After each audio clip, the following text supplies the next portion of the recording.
in flames, forgotten heroes, who knows their names? Broken future, shattered dreams, end of times ain't what it seems.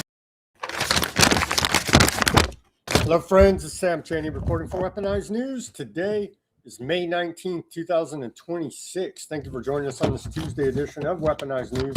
We have quite a bit to get to today on day 81 of the Iran war. Where do we start today? Trump touting his ballroom. Apparently he's now got himself and his family an exemption from IRS audits. Well, I'm not against that. We need to abolish the IRS, and individual income tax is theft. So we'll get to all those details. We're going to take a look at what's going on in the Iran war a little bit. Trump seems bored by the Iran war. We're still in a war with Iran. We got a little bit of public health news. We have some CIA weaponizing modern art news and handsome profiteering there. We're going to take a look at the Massey race there in Kentucky. Maybe we'll get some results out of it. Let's see. Where are we at here? They called it. So we'll get to that. Looks like they called it. The DOJ's cranking up anti-septicism task force. We're going to take a look at that.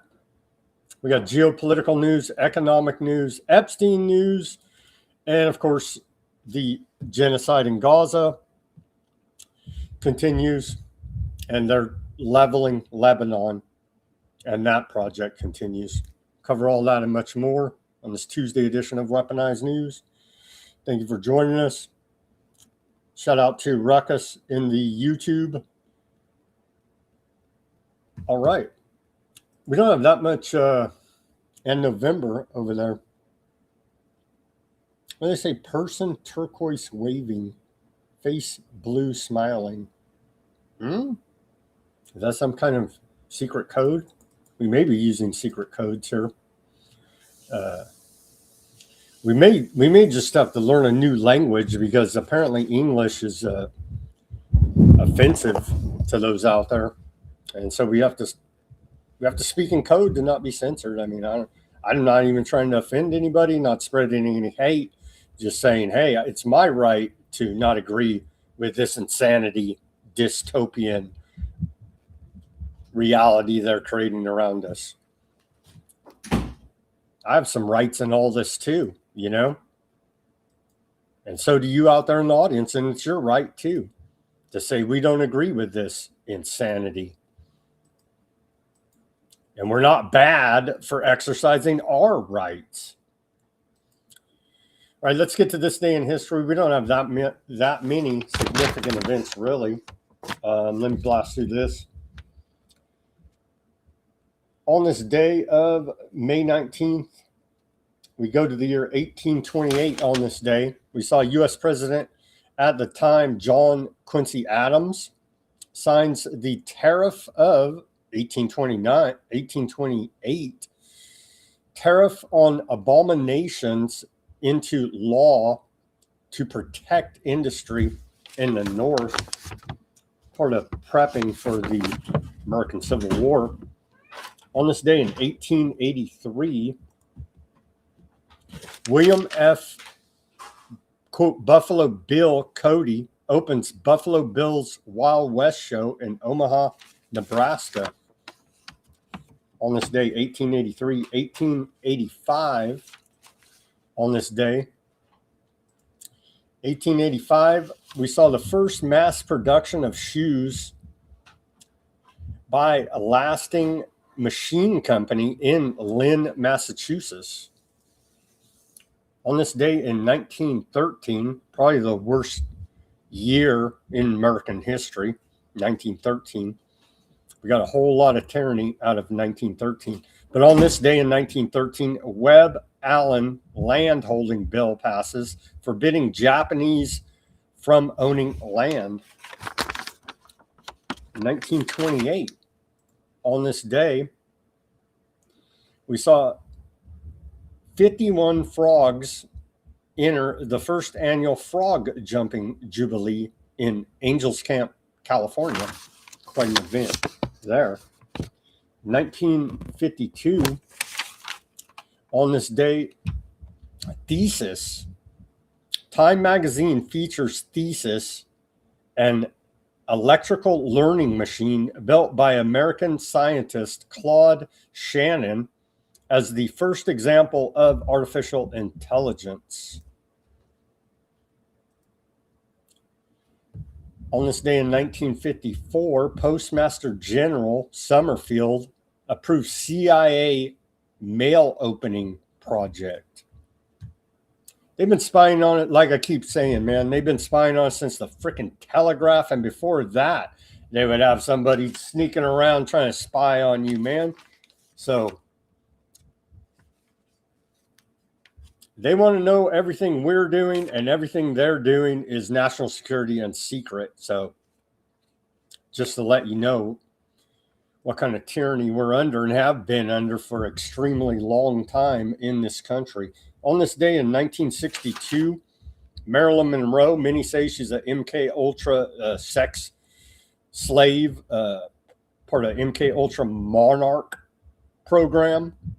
On this day, Marilyn Monroe in 1962 sings "Happy Birthday, Mr. President" to JFK before 15,000 attendees at Madison Square Garden. And again, many say that Marilyn Monroe is a MK Ultra mind control slave. On this day in 1964, U.S. diplomats find at least 40 secret microphones in Moscow embassy. Shocking, I know there. And on this day in 2021, New York City begins reopening after 423 days. They shut everything down in March of 2020 for the bats.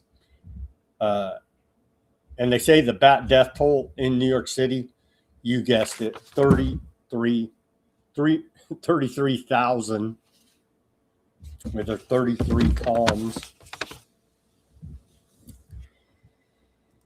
And on this day in our civil liberties history,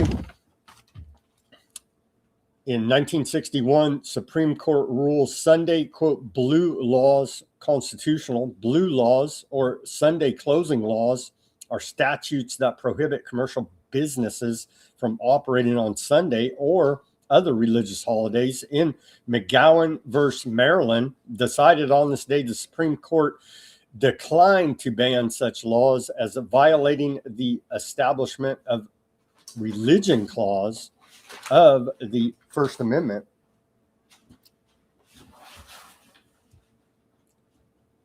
And here's our segue to the news. Maybe some good news here. God knows we need it. Ex-Google CEO Eric Schmidt is booed by University of Arizona graduates while urging them to embrace AI in his recent appearance at their commencement. Here's our segue to the news. So maybe some good news that, we don't want all this AI and the data centers rammed down our throat and technocracy, and to fulfill the prophecy of the documentary Terminator. We don't want any of this. Last December, Time magazine selected its Person of the Year for 2025. And this time, it was the architects of artificial intelligence. Interesting. It will touch every profession, every classroom, every hospital, every laboratory, every person, and every relationship you have. I know what many of you are feeling about that. I can hear you. There is a fear. We do not know the precise contours of what this transformation will look like. Choose a diversity of perspectives, including, let me add, and if you'd let me make this point, please,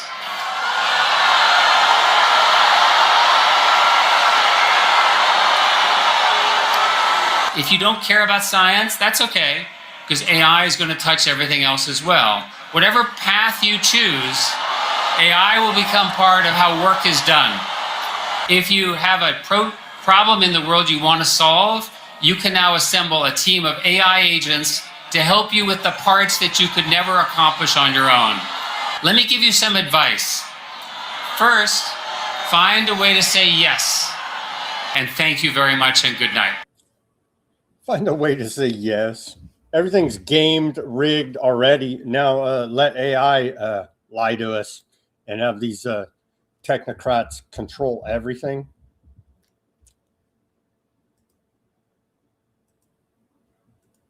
Major pushback against AI. Here's Gavin Newsom. It's looking like he's the Democrat front runner for 2028 here now. And he's a criminal scumbag just like Trump. So there you go. We have no choice at all in American democracy. So they're going to run what? They're floating, the Republicans are floating Rubio and J.D. Vance. And then Democrats, Newsom, and maybe some other clowns. There is no choice. They're all criminals. Like, I don't know what it takes to get this through people's head. Here's Newsom. Come on, what evidence, honestly, is there of what we're about to face? We've got to wake up to this new reality. So we have to be, dare I say it, I'm sorry, Democrats, that we have to be as ruthless as our opposition. We do. We have to win. It's all on the line. You just got to win.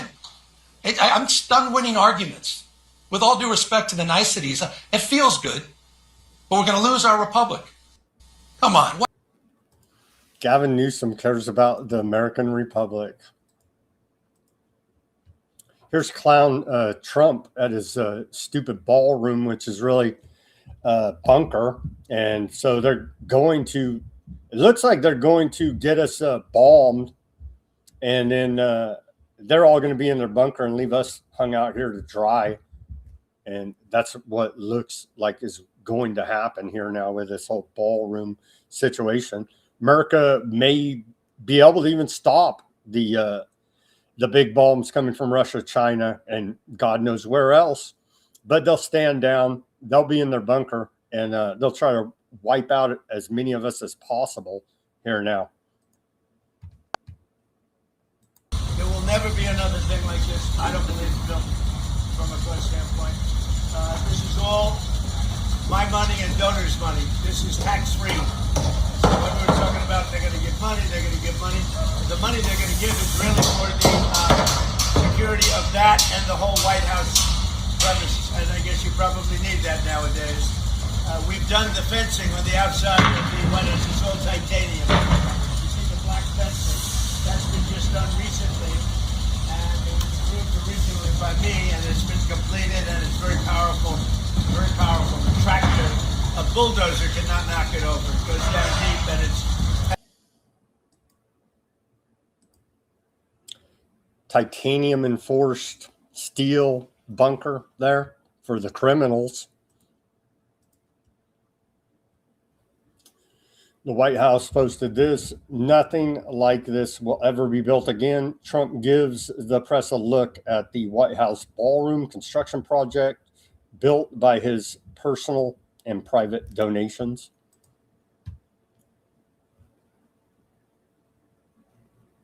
There you go.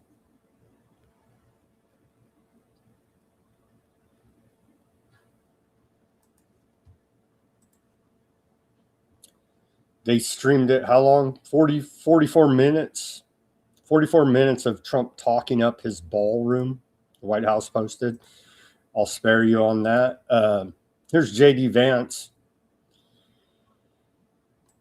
Mr. Technocracy, Mr. Fraud himself, the fraud czar.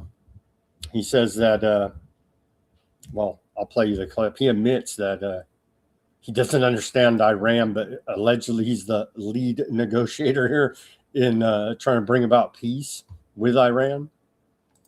The White House is negotiating with Iran in good faith. I think Americans tend to believe that, but what is it about the Iranian side that you personally have seen where you believe that they are negotiating with us in good faith? Well, first of all, I'd say it's a very complicated country, and it's a country that I wouldn't pretend that I understand even after as deep as I've been involved in this process from the very beginning. It's a great and proud civilization, amazing people. We obviously have a great Iranian. Dude, we started a major war with Iran, and that's the vice president of America saying he didn't even understand. Dude.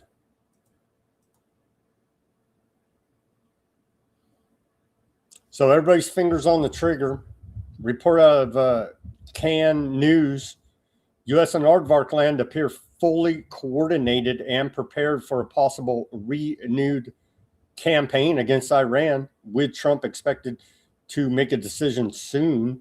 Trump's hemming and hawing, trying to figure out how he can profiteer more off of this. Aardvark land is on extremely high alert, fearing either escalation or a preemptive Iranian strike. They'll false flag themselves and say it was Iran. Or Iran may do it. Who freaking knows at this point? They're so crazy. Anything's possible here now. We are not going to have a deal that allows the Iranians to have a nuclear weapon. Let's hear from J.D. Vance. The same old propaganda and lies. We've already debunked it up one side and down the other here at Weaponized News. It's getting tiresome already. And I think that's part of the plan, is they just wear you down with the never-ending propaganda and lies after it's already been thoroughly debunked. Every reporter at this press conference should literally laugh them out of the room, but they're all in on the game too, you see. Has told us to aggressively negotiate with the Iranians. Why did I go to Islamabad, Pakistan? Why did I spend, I think, probably 22 hours on a plane going there, 24 hours coming back, and then 21 hours on the ground negotiating with the Iranians? Is because we wanted to show a sign of good faith. The Vice President of the United States is willing to cut a deal. It's hilarious. We wanted to show a sign of good faith. Every time they try to negotiate peace, they whack the negotiators. It's just, man. So long as the Iranians are willing to meet us again on that core issue of never having a nuclear weapon. We think that we've been... Again, that's been thoroughly debunked by U.S. intelligence and by the friggin' State Department, but they continue. It's frustrating, to say the least, here at Weaponized News. For me, and I know it is for our audience and those that are informed on such matters. Made a lot of progress. We think the Iranians want to make a deal. The President of the United States has asked us to negotiate in good faith, and that's exactly what we've done. So we're in a pretty good spot. It's hilarious. I can't even take anymore. Negotiating good faith. It's laughable. It's sad. It's tragic. And it's also laughable at this point. They're not negotiating good faith whatsoever.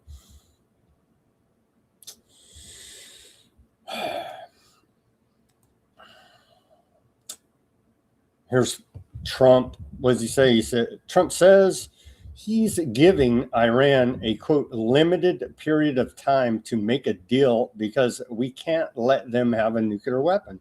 And again, Trump admitted himself, that's PR spin and propaganda, but it continues here now. There's no question in my mind that they'd use it. Who's the only country to ever allegedly use an atomic bomb? That would be America. They're extremely radicalized, Trump says. Well, you whacked their supreme leader, whacked a bunch of their top dudes, killed a bunch of their women and children. Yeah, they are radicalized, and they're handing out AK-47s to the population waiting for us. So yeah, you've done a great job there. You and the Aardvarks radicalizing Iran. Good job. And here's Trump dicking around again, running. It's a never-ending con, okay? It's a never-ending con for this criminal known as President of America.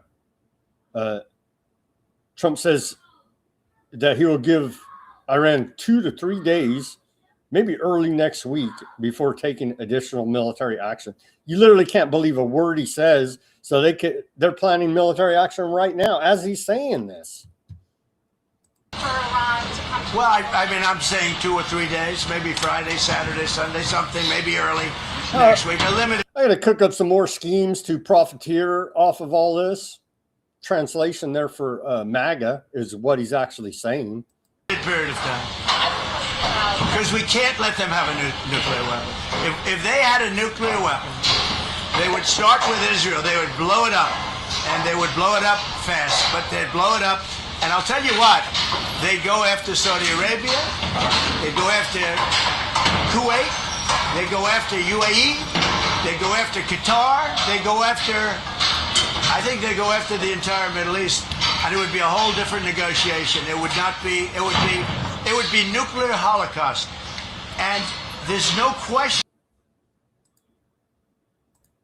I'm just not buying it. Simply not buying it. As it says in the Constitution, we're police of the Strait of Hormuz, apparently. U.S. Central Command posted a few hours ago.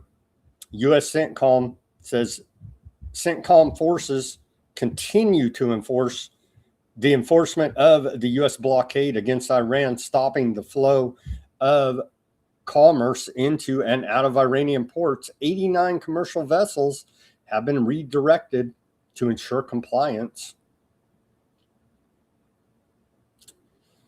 Brad Cooper, commander of Central Command, said, I testify today on behalf of the brave servicemen and women deployed to Central Region. It's a great life honor and privilege to serve as their commander. American military action derailed Iran's strategy that was 47 years in the making.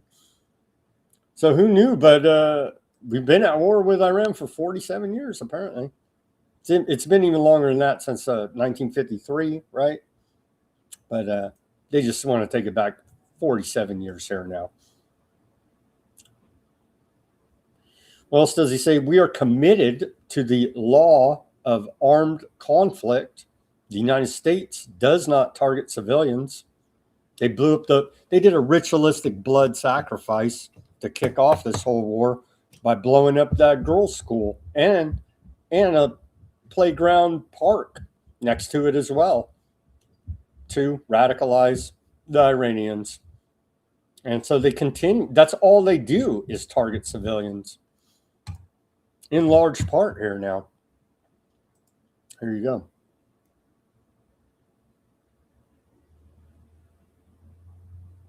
We take all civilian casualty reports seriously. This is now part of our culture. So I guess everything you could say, everything they say, just flip it. And yeah, I guess we target civilians. Here's old Purnell. They put out a big old meme about it. Sean Purnell, propagandist out of the Department of War. He says those who hurt Americans plan to hurt Americans or concoct despicable plots to harm innocent Christians. The United States will find you and kill you. Wow. We reported on that yesterday, but they made this fancy meme out of the Department of War. They want you to know. I like how they throw in to harm innocent Christians. They're literally just making up bullshit. They don't give a damn about innocent Christians. Or they'd say, Aardvark land, stop your annexation there of the occupied West Bank and Jerusalem. They love it. You see? Mediators say U.S.-Iran talks have made little progress, with both sides still very far apart. Iran continues demanding an end to hostilities, financial relief, and a role in the Strait of Hormuz, while rejecting key U.S. demands to shut down or suspend its nuclear program, according to a report of the Wall Street Journal. Iran's foreign minister, Odysee, said, our powerful armed forces are confirmed as first to strike down a touted F-35. With lessons learned, knowledge we gained, return to war will feature many more surprises. So Iran does some taunting back. They do some taunting back here now.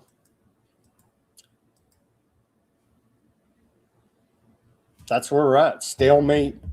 Khomeini is the leader of Iran, and the Strait of Hormuz is effectively closed. We're in a Persian standoff here now on day 81 of the Iran war. Trump failed to persuade the Chinese President Xi to mediate a peace deal between the United States and Iran. That's according to a report out of Foreign Policy magazine. It's pretty bad when even the CFR turns on you. Yeah, pretty bad.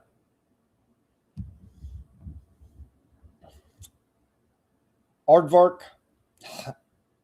Hayman reports that Iran has prepared a plan to launch a massive missile operation if war resumes. Iran is preparing for a short and intense operation that will involve firing tens of thousands of missiles daily. Additionally, if Iran feels its control over the Strait of Hormuz is threatened, it could order the Houthis back into action as well. In the Persian standoff, we'll have more on this in the geopolitical section of the show. On to public health now. Susie Wiles has created an X account. Now she's gone out there publicly. Trump's chief of staff there, undermining all the legitimate Maha and MAGA grievances to serve the government, special interest, and the grift. And so she says, I've watched firsthand how focused this team is on making life more affordable for Americans. It's record high gas prices. Like, what are these people? They are disconnected. They're in their own elitist bubbles. They don't go do their own grocery shopping. They don't go pump their own gas. They're not normal Americans. They're elitist in their own bubbles here now. As of today, TrumpRx.gov, Trump wants to be the #1 drug dealer in America. Don't do drugs, kids.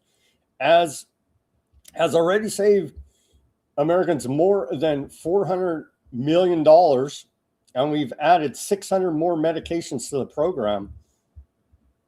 Our president is demanding transparency on choice, which helps to bring economic freedom. TrumpRx.gov.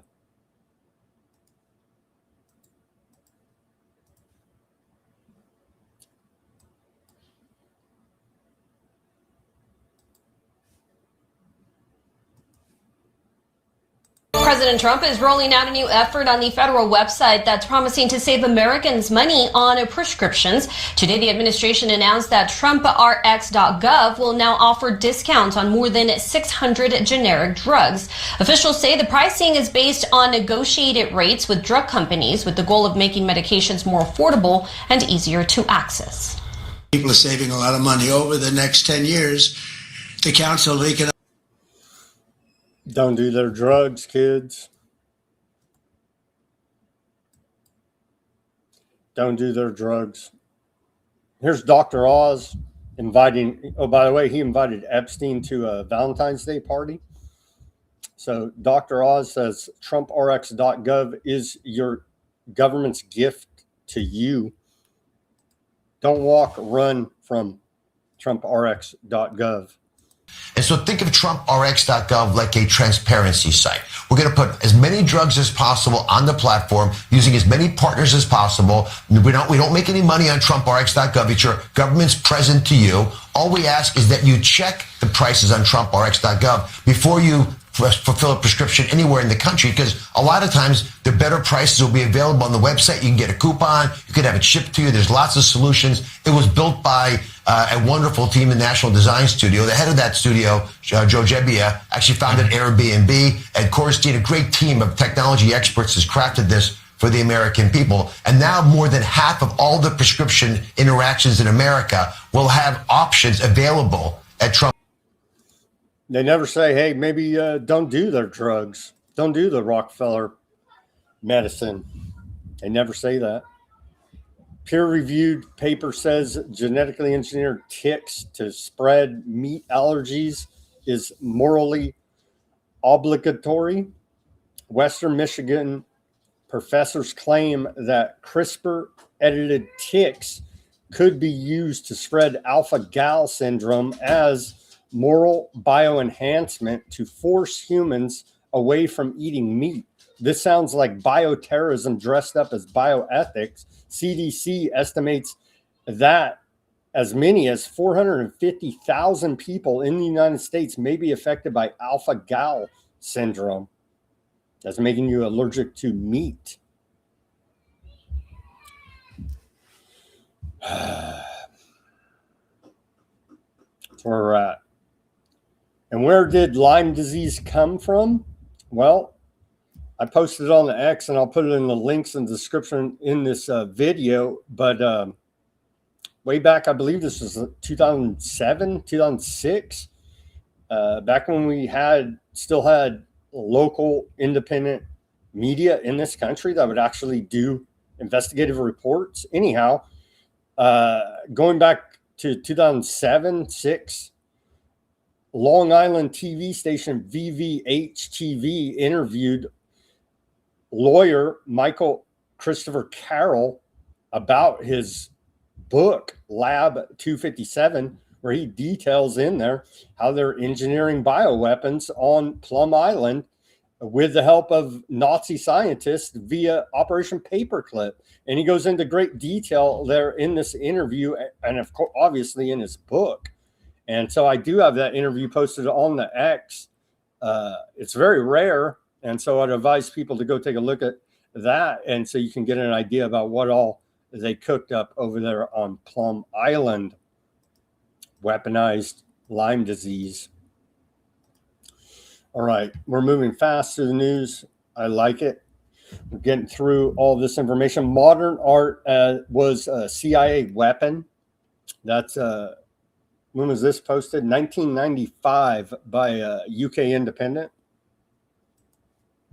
Modern art was a CIA weapon.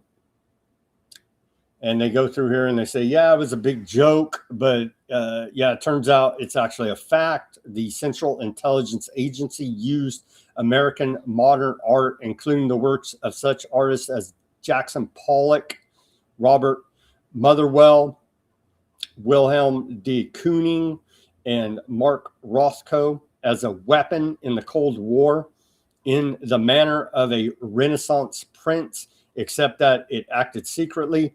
The CIA fostered and promoted American abstract expressionism painting around the world for more than 20 years.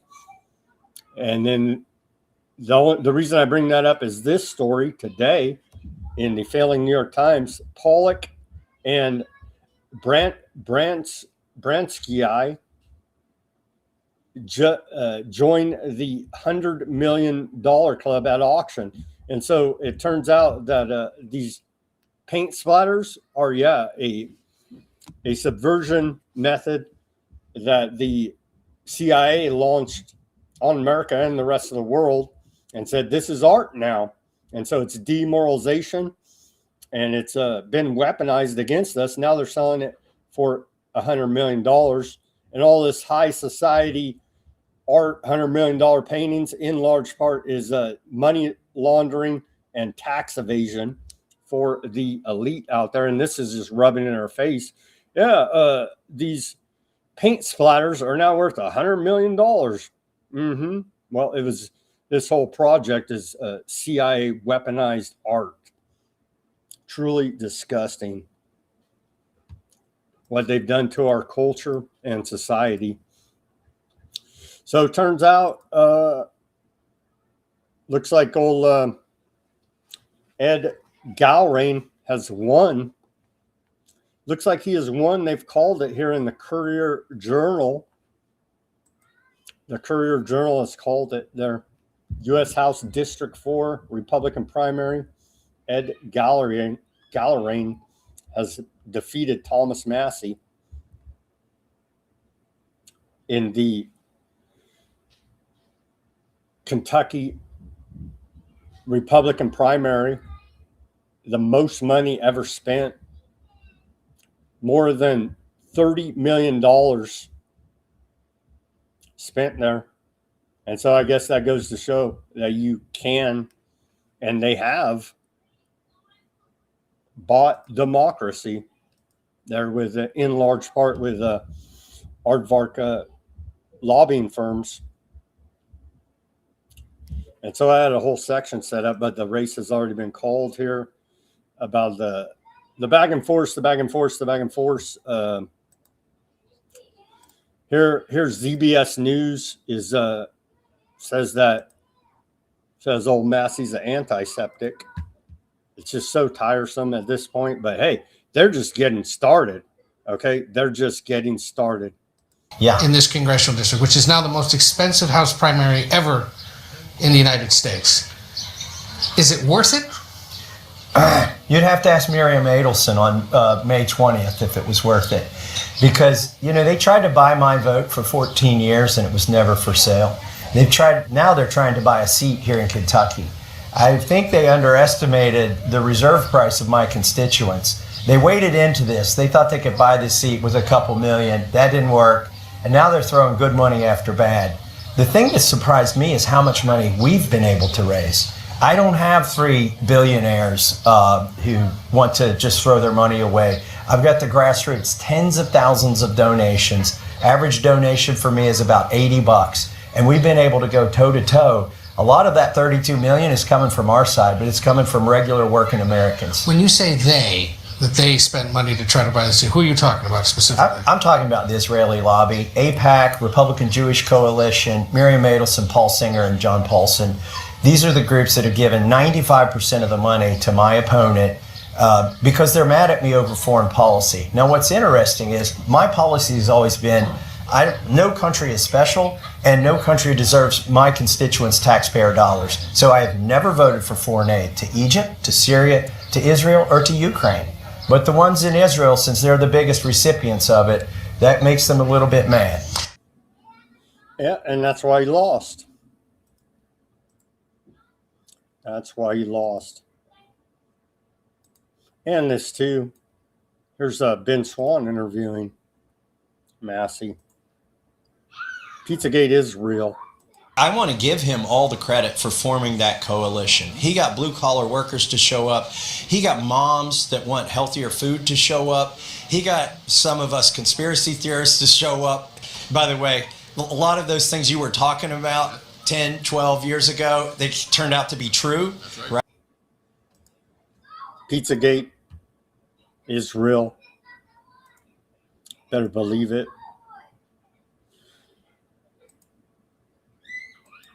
They banned Massie from the War Channel Fox News for like 18 months. He did make an appearance recently here. But Massie says that Epstein class,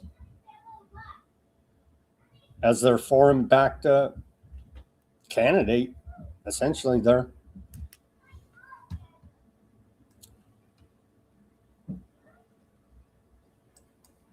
What do we got? I think we got one more clip from Massie, and then that's it. Massie lost. He's done. He's done.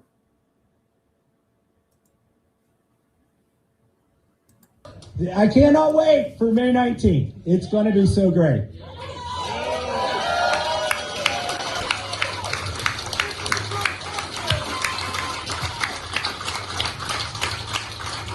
You know, just in case I lose, they gave me the number to call to concede.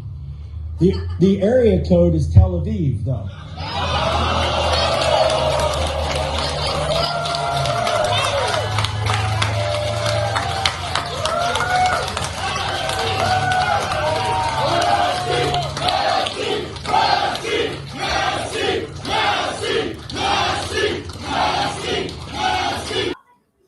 Yep, well, he lost. I like these troll comments where they say, this troll comment on the YouTube says, Serpent Bloodline, that's a good name. Trump just keeps on winning and you just keep on crying. Trump has sold out every promise he ever made to his base. So, yeah, Trump is winning and America's losing for it. Serpent Bloodline. I like this post by Aaron Day. He says, I'm conflicted. Anyone else? On one hand, Thomas Massie is the best congressman we have, but by a wide margin.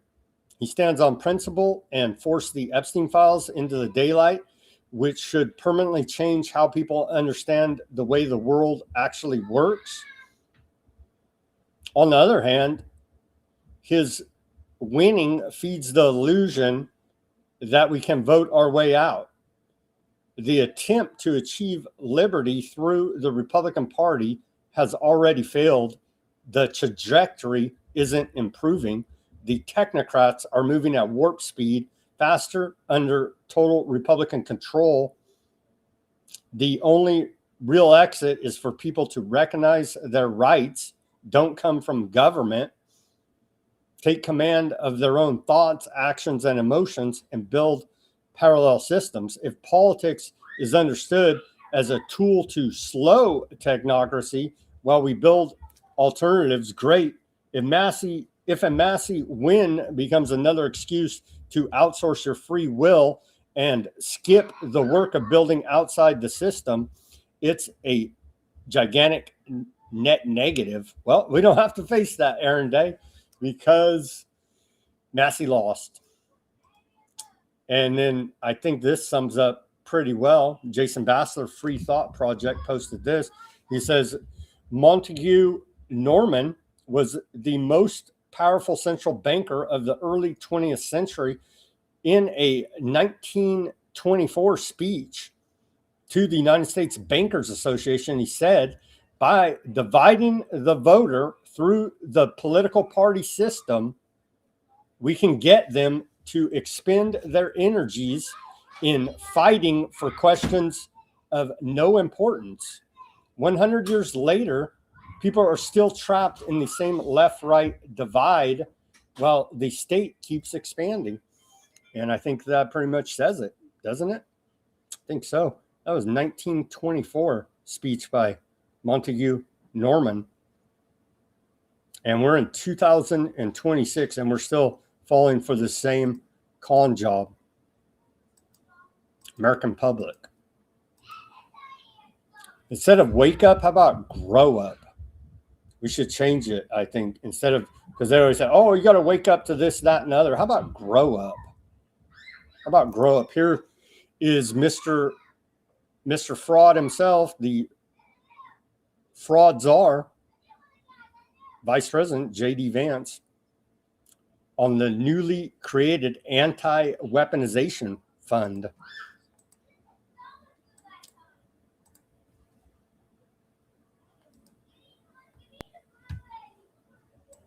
Well, let me say a couple things about that. First, Sean, I think in some ways the media has misrepresented what this is actually about. This is about compensating Americans for the lawfare that we saw under the last administration. And by the way, anybody can apply for it. Republicans can apply for it. Democrats can apply for it. As you know, the President of the United States has pardoned a number of Democrats who he felt were actually subject to this lawfare. I mean, if Hunter Biden wants to apply for this particular fund, he is welcome to. It's going to go through a normal process where we vet everything, where we try to identify whether people's claims are actually legitimate. But here's the question. When you say, why should taxpayers fund this? Whenever the United States government incurs legal expenses, it pays out those legal expenses. When it's settling a lawsuit, it pays out money to settle that lawsuit. And the question is $1 of this money going to the Trump administration? No. Is $1 of this money going to Donald Trump personally? No. Is $1 of this money going to Donald Trump's family? No. The people that would get the money are people, some of whom have been prosecuted completely disproportionate to any crime they've ever committed. Like, let's just take a couple of examples. Tina Peters is this woman who is about to get out of prison, thanks in large part to the president's good work in Colorado. This is a woman who, at worst, if you believe everything that the prosecutors said about her, committed misdemeanor trespassing, and somebody threw the book at her, this innocent grandmother was going to spend 10 years in prison, completely disproportionate to any misdemeanor trespassing that I've ever seen. Was that fair? No. Is it reasonable for her to get some compensation for the fact that she was treated unfairly? I think the answer is yes. And I think that what we're going to see, hopefully, is the entire country, led by this Department of Justice, turning the page on the lawfare. What I would like to propose, and I think the Democrats, hopefully they're willing to meet us halfway here. I won't hold my breath. But what I would propose is something very simple. That if you are willing to turn the page on Joe Biden's lawfare, why don't we prosecute people? Very simple principle. Why don't we prosecute people who violate the law? Let's not prosecute people because they said the wrong thing, or because they had the wrong political candidate, or because they had the wrong viewpoint. And I think part of that all sounds well and good, but the fact that Trump set up his supporters at January 6th, okay? And so he straight up set them up, and now they're running this drag game. You see? But that all sounds well and good. Yeah, no weaponization of the lawfare against the people, but they're rolling out the antiseptic freaking task force. You see? They talk out both sides of their mouth. They don't mean any of it. That same DOJ he's talking about, their anti-weaponization. Well, they're still covering up the Epstein files. UK police investigating child abuse allegations linked to Epstein files. UK is at least acting like they are publicly ashamed and this is wrong. Trump has multiple times called it a Democrat hoax.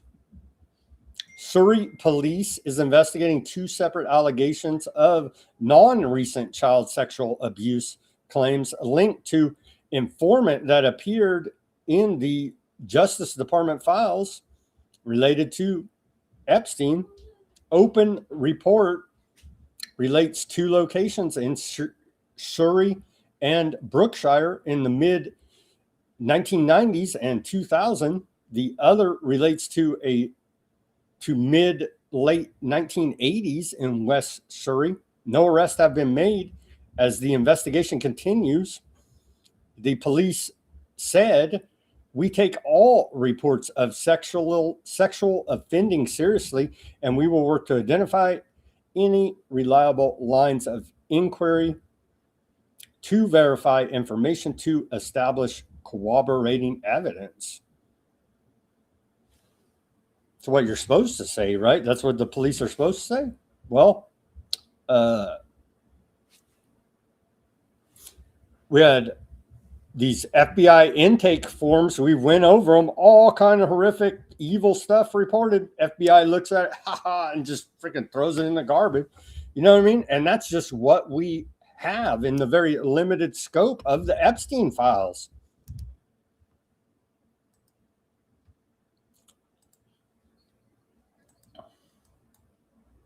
Here's Melanie Stansbury, Congresswoman on the House Oversight Committee.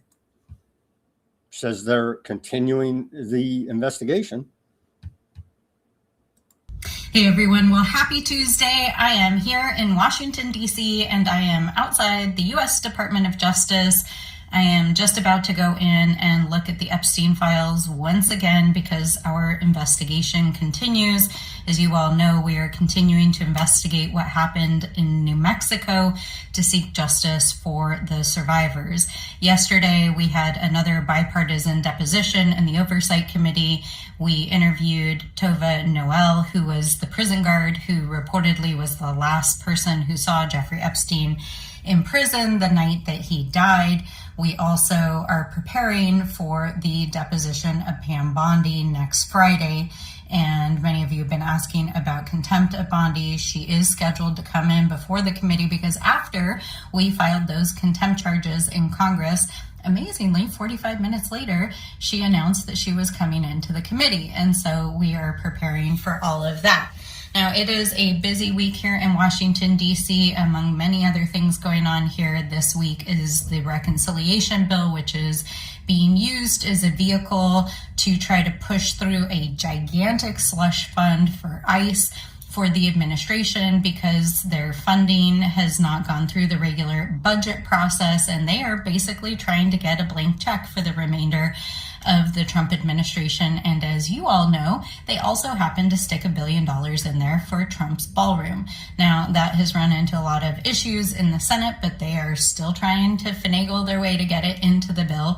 And to that note, today is what is the annual White House picnic. It is a long tradition, and under normal circumstances, I would not attend in this administration, but I want to go lay eyes on what is going on over there on the White House grounds. And so I will be attending this afternoon, especially because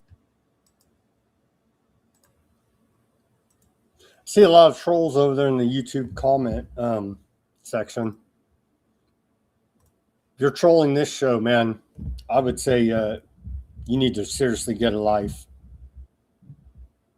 Surrey, England, police investigating old cases involving Epstein, and we continue to report here now. They've bound all of these Epstein files up. There's a giant display there.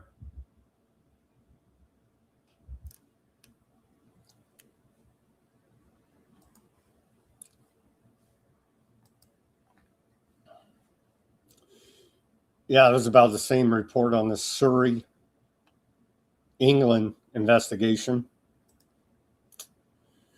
Epstein's alleged girlfriend dragged back into spotlight despite 2008 plea deal. Telling you, if you're Republican, Democrat, whatever, if you're Politico trolling this channel, you're on the wrong channel, bro. A fresh development in the Epstein case might now open new skeletons. It just goes on and on and on. Nadia Markinko, who was reportedly the late girlfriend of Epstein and assistant pilot, might find herself facing scrutiny despite a 2008 plea deal that enabled her to stay away from the limelight. Even though she and her lawyers reportedly claimed that she was one of Epstein's victims, a few pieces of evidence and witnesses suggest that she was an enabler who helped him carry out his misdeeds against minor girls. According to a report by the BBC, during Epstein's first stint in prison, which was a 13-month sentence for soliciting an intimate encounter with a minor, she visited him around 67 times. And we played the testimony of victims that say he was raping them while on house arrest. So they keep a tight grip over there in Florida when they put you on house arrest. Well, they do for most people, but Epstein, not so much, as we know here now. Morning Honey, and this is on MSN, and they cited some of the X accounts, Grizzy, some of these X accounts that are following and reporting on the Epstein cover up an investigation as we continue forward here now. Pretty amazing. They're citing the same sources that I follow to bring you some of this information. Anyhow, Epstein recruiter disguised as innocent flight attendant. Check out this. This is a girlfriend. So she's trying to act like, oh, she was a victim, but it's starting to look like she was actually part of the whole operation.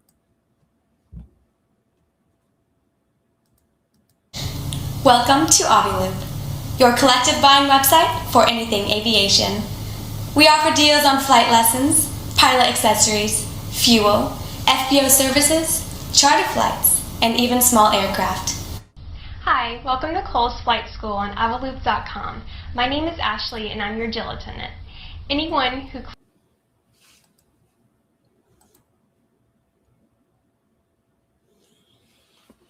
Avi Loop. Looks like that's a cover for their smuggling operations. Trump and Epstein through the years. Here's the display. Here is the display inside the Donald J. Trump and Jeffrey Epstein Memorial Reading Room in New York City. The DOJ, the Donald J. Trump and Jeffrey Epstein Memorial Reading Room. Quite a bit of work went into this. We reported on that yesterday, a 24-hour reading of the 3,747 bound volumes of publicly related Epstein files took place yesterday, and we reported on that. They streamed it 24 hours. Trump and Epstein through the years. Quite a display here now they put on there. They show the timelines you can see right there. All of the victims, or a lot of them, I don't know about all of them, but a lot of them coming forward here now. I believe some are still not even public. I don't blame them, honestly, after all the abuse they've suffered. But yeah, GOP gross old PDFs. You can see it right there. Indeed. Indeed. But it's also the Democrats. Don't get it twisted. It's all of them, you see, is the problem. All of them. Look at the volumes. And this is only, conservatively speaking, 10%, right? This is only 10% of what they made publicly available. There's still 90+% of the Epstein files that the DOJ is holding on to. Part of the biggest cover-up in American history that you could see right there. The volumes upon volumes upon volumes. Power protected evil. Yeah.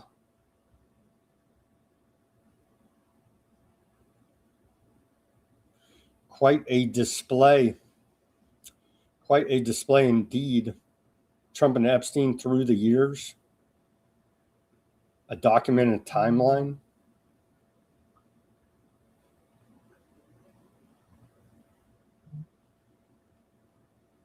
You can see right there all of the volumes.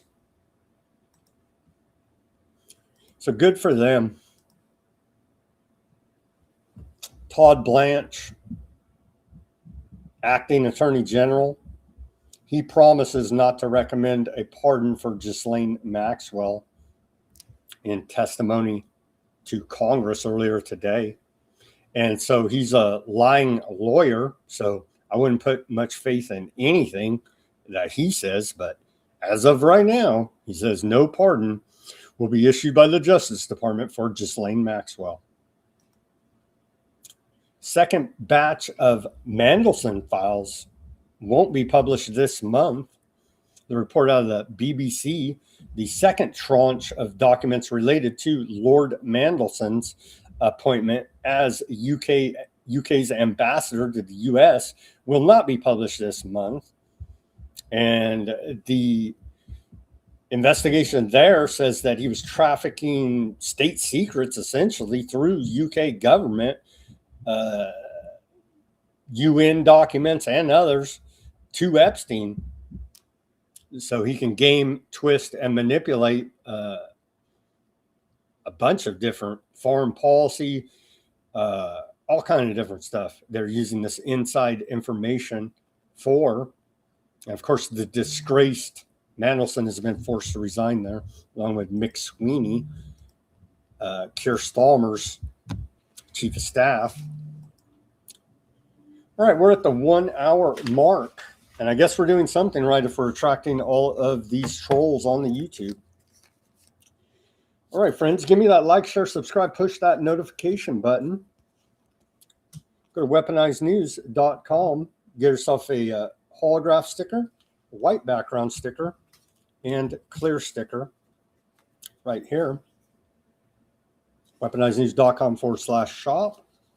Give us a donation If you don't feel like patroning our store, we appreciate the donations. We have Buy Me a Coffee, Cash App, Bitcoin wallet address, all in the description below this video. Become a paid subscriber at Weaponized News Substack. We give away everything free here on Substack. You'll get links to almost everything we talk about there, a summary of the show and the full show. You can become a paid subscriber there. Help support independent reporting and analysis brought to you 5 days a week at Weaponized News, streaming live 5 p.m. Pacific, 8 Eastern Time, weaponizednews.com/shop. I do appreciate all the donors, patrons to the store, and subscribers to the Weaponized News Substack. Thank you very much. Out there in the audience, you know who you are. It is truly appreciated. We do need a lot more support out there. We are getting the support from the trolls, apparently, over there on the YouTube. God, what an existence you have. You're paid by somebody's paying you to come act like a fool on these little YouTube channels, Weaponized News. Man, you guys are embarrassment to yourselves.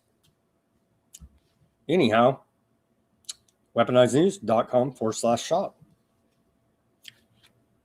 Welcome back to the second half of Weaponized News on this Tuesday, May 19th, 2026 edition. On to the economic section of the show. And apparently the trolls love Trump's corruption. They're probably paid directly by him. Who knows? But they love it. Yeah, he's winning. The rest of us are losing. And so you cheer that on? Wow. Donald Trump executed 3,642 securities transactions during the first quarter, averaging nearly 58 trades for every U.S. trading day. This translates to roughly 9 trades every hour, or about 1 trade every 7 minutes during the time the market was open.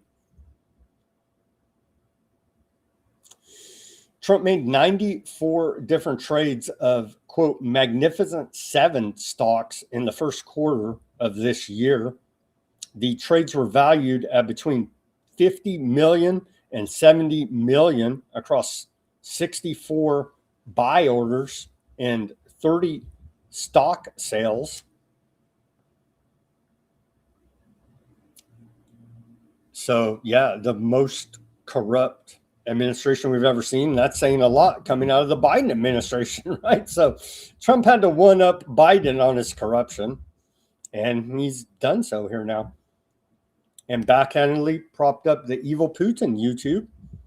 Russia's ruble is the world's best performing currency this quarter, up 12% to 72.6 per dollar. Its strongest showing since early 2023, before the unprovoked invasion of Ukraine. Right. The driver, a surge in oil revenues. So we have schizophrenic, insane foreign policy. We're in a proxy war still with Russia via Ukraine. And now the Iran war has funneled all this oil money to Russia. Imagine that. That's a report out of Bloomberg.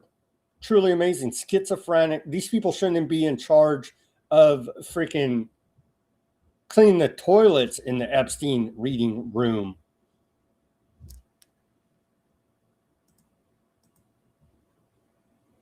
Trump's cousin, Hillary Clinton, says for Trump and his friends, a $1.8 billion slush fund paid for by you, a $1 billion ballroom paid for by you, for you and other American taxpayers, millions kicked off healthcare, highest gas prices in 5 years, soaring costs for groceries.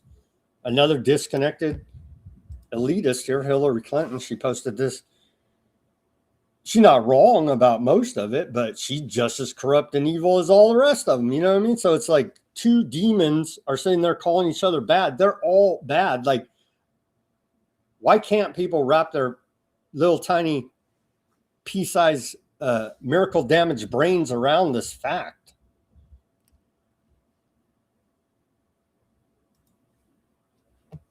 DOJ sets up $1.8 billion anti-weaponization fund. And are any of the true victims of lawfare waged upon them, that would be the American people, by the U.S. government, are any of them actually going to even see any of this? I highly doubt it. This is another graft, grift, scam, scheme by Trump. It's going to be all funneled back into insiders that prop his corruption up.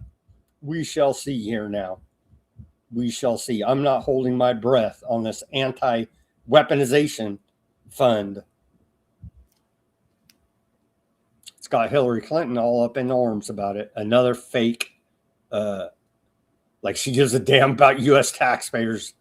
It's insulting and laughable at the same time. The Justice Department yesterday established a 1.776 billion dollar, 1776. They're playing you, MAGA American patriots, with your flag and the Constitution and all this BS. They don't give a damn. America 250, you're being played like sucker chump fools. So the Anti-Weaponization Fund, established by the Department of Justice for $1.776 billion. Again, Trump set up his supporters on January 6th, bro. It's all a scam. And the scam continues here now.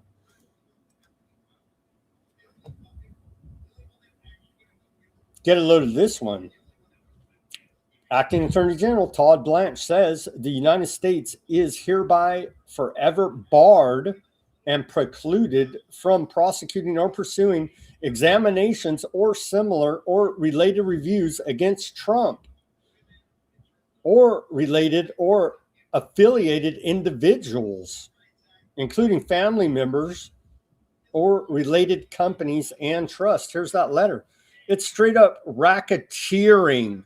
You understand? The government is an organized crime syndicate. And I don't give a damn what your political party is. These are the facts of the matter.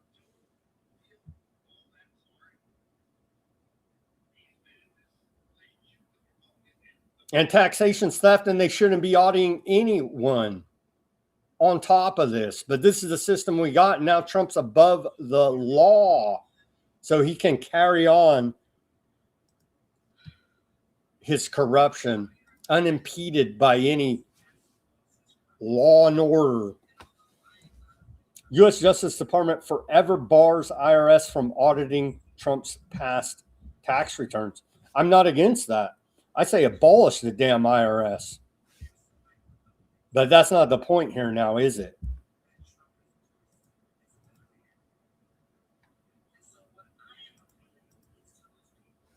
Financial Times reports that Donald Trump Jr.'s venture capital firm, 1789 Capital, has grown from roughly $200 million to $3.5 billion in assets while pitching an, quote, America First investment strategy centered around patriotic capitalism. Let me translate that for you. It's actually technocratic fascism or technocracy. The Palm Beach-based firm says it aims to reach $10 billion in assets and has invested heavily in AI, war, and tech companies, including Databricks, Grok, XAI, SpaceX, and Anduril. One partner told the Financial Times the firm hopes to become a new Cargill Group style powerhouse. They're war profiteers. It's evil. Do you understand? It's wrong what they're doing. Mortgage rates surged to highest level since July. So I'm glad Trump's winning while the rest of America is hurting real bad economically here now. The average rate for a 30-year fixed loan rose 7 basis points on Tuesday to 6.75%, according to National Association of Realtors.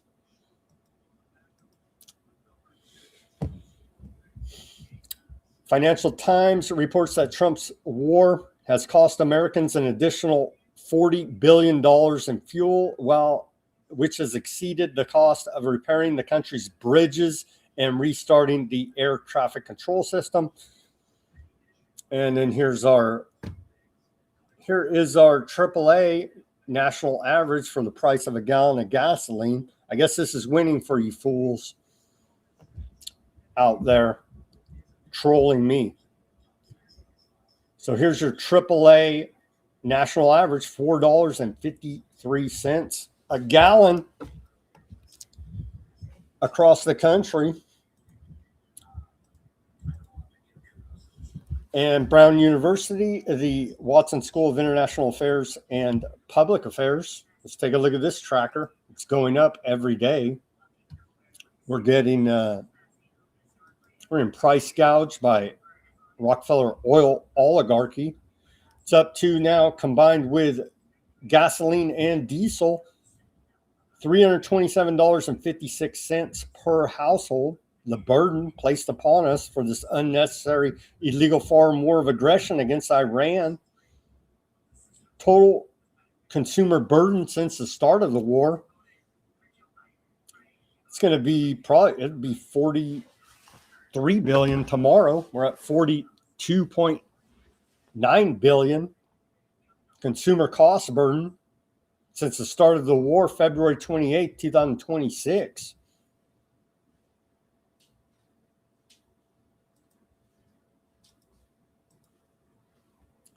Oil supplies depleting very fast, warns energy chief. The world's oil stockpiles are depleting very fast. The head of the International Energy Agency has warned, all by design. They've created artificial scarcity. What does Michael Yon say? I forget his thing, but he says the bat time first, right?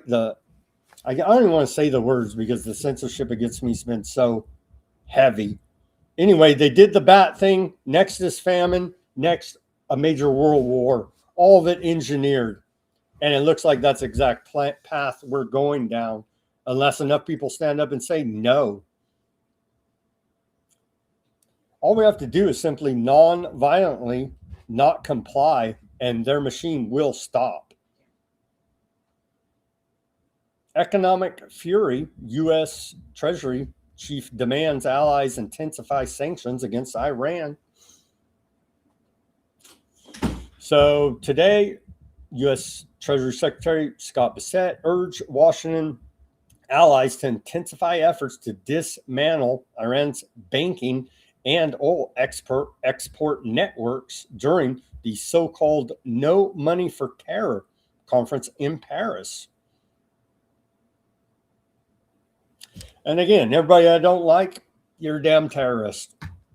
It's pretty damn, I'm burnt out after, what are we, 25 years in this never-ending war on terror? I'm burnt on it, okay?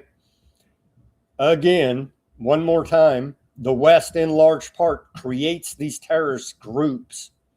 ISIS, ISIL, Al-Qaeda, name them. They're created, funded, radicalized by Western intelligence in large part.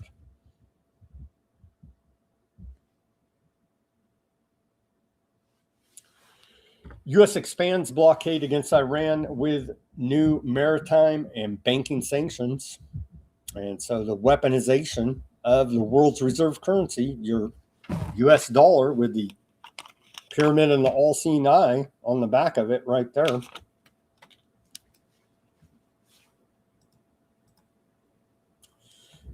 Surprisingly enough, Tehran Stock Exchange there in Iran reopens after historic 80-day shutdown.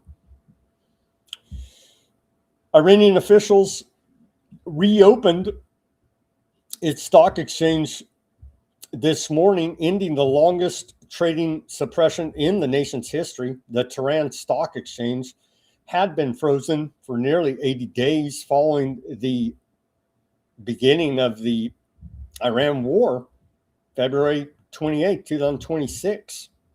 Local economic, let's go through here a little bit. So their stock market reopened until it all kicks off hot again. This guy's back out doing speeches. Anthony Blinken. And hey, he started all this, or a big part of it. He didn't start it, but he promoted the policy as our, along with Genocide Joe, now continued in the Trump administration. So old Anthony Blinken, a dark occultist, very evil man, we've documented here on Weaponized News. Let's hear what he had to say. We got a couple clips from former Secretary of State Anthony Blinken, instrumental in the Palestinian genocide. Fortunately, where we are now is, just as the president seems to be underwater on a lot of issues within the United States, we're underwater around the world. There was a poll out a couple of weeks ago, 130 countries, and what it found was that China was seen as a more credible actor than the United States. Germany, 70% of people in one poll saw the United States as an adversary.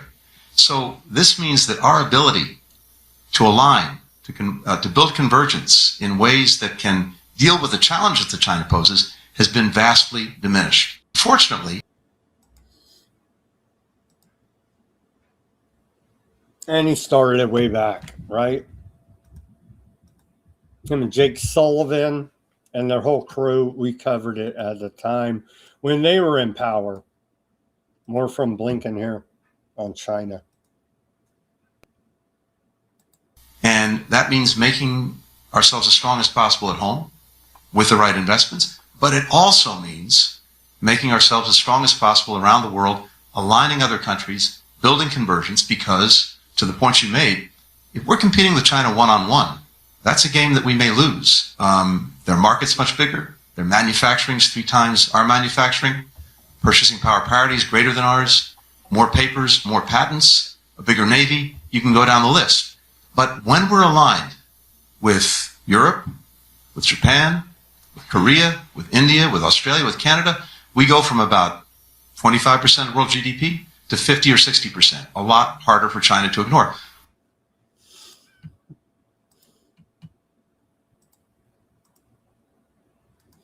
Department of War meme of the day here. The warfighter's president. Really?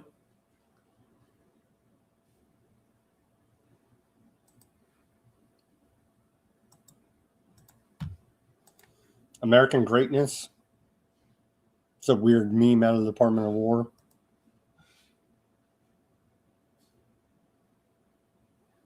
I don't understand why they got a guy. That's like your plane got shot down and you had to parachute out. American greatness. I don't know.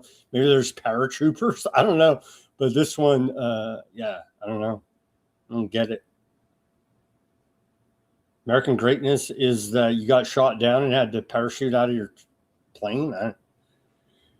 They maybe, and when they say protecting old glory, I don't know. You guys missed on that one. Here's a report out of Greg Reese report. Predictive maps and the new world order. We're in a new era, a new world order, as we've been reporting here for years now at Weaponized News.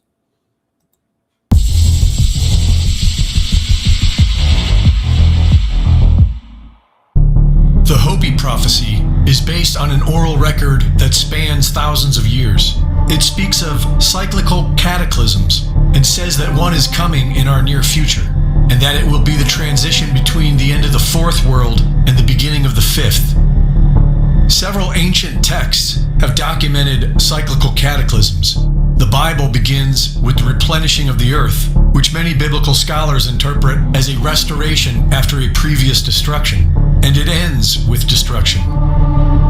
During the 16th century, Nostradamus wrote of the earth trembling so violently that great structures would be destroyed.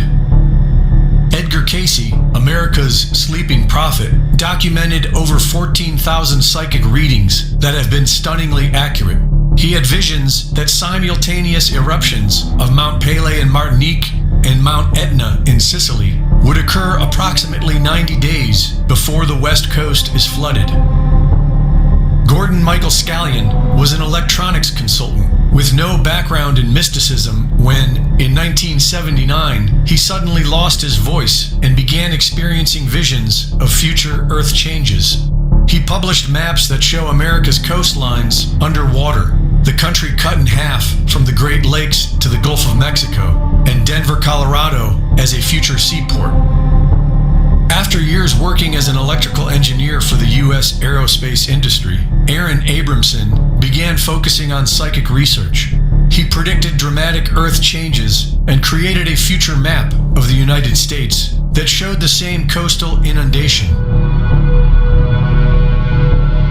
The alleged classified map of the U.S. Navy, which has been circulating for decades, shows U.S. coastal inundation patterns nearly identical to these visionary maps. Stan Deyo received a congressional appointment to the U.S. Air Force Academy at Colorado Springs. His advanced propulsion research took him to Australia in 1971 to work under the direction of America's Dr. Edward Teller and the Soviet Union's Dr. Andrei Sakharov. Stan Deyo had above top secret security clearance and predicted that sunspot activity, tectonic upheaval, and volcanic activity would result in coastal inundation of the United States. One specific element of Deyo's predictions, a mega tsunami triggered by volcanic collapse in the Canary Islands, has been independently modeled and published by geologists at University College London. Deyo has spent years consulting with Hopi elders and found their prophecy to be consistent with his scientific research and developed maps that reflect what we have already discussed. FEMA's National Flood Insurance Program maps show the same results. All these maps show Denver, Colorado, which sits 5,280 feet above sea level and hundreds of miles from the nearest ocean coastline, among the most secure and stable positions in the continental United States. Perhaps this explains the mysteries of the Denver International Airport. At 35,000 acres, DIA's footprint is twice as large as the next largest U.S. airport. It was built 30 kilometers farther from the city than the airport it replaced and has fewer runways. DIA was $2 billion over budget. There are as many as 6 underground levels below the ground floor, and possibly more that are not publicly known. Construction workers handling different sections of the project reported complex underground tunnels and buried buildings. Construction companies were changed repeatedly throughout the build, and teams were fired once they completed their section, ensuring that no single group had a complete picture of the overall blueprint. The murals by Leo Tanguma, who confirmed he was given guidelines for the imagery, show a sequence of events: environmental destruction, burning cities, children dead and dying, and a new unified world emerging. The Masonic capstone reads, New World Airport Commission, an organization with no verifiable ongoing existence and no public record outside this stone and the airport's opening ceremonies. Perhaps it is merely coincidence, but an expected cataclysmic event like this would explain every bizarre action of the U.S. government for the past decade. Greg Reese reporting.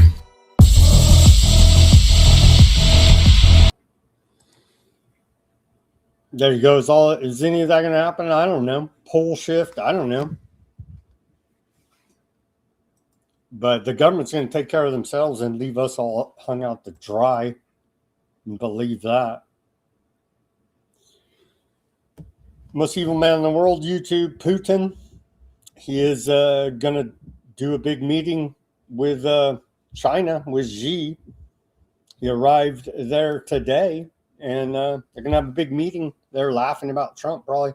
Well, they're all in it together, Operation Lockstep at the top levels, you see. So, again, we're in a new era, new world order. The power is shifting to the east as we continue to report here. And they're all working together at the highest levels, but they'll keep us all fighting here amongst ourselves. Joe Blow, Russia, Chinamen, and American, we'll all fight amongst ourselves. And at the top level, they're all in their secret society, Hobbot, whatever BS secret cults, laughing at the rest of us. And that's the reality of the world we live in. I'm sorry to report to you here now. Here is a journalist, Abby Martin, says that Aardvarkland society has gone full fascist. Let's watch this report.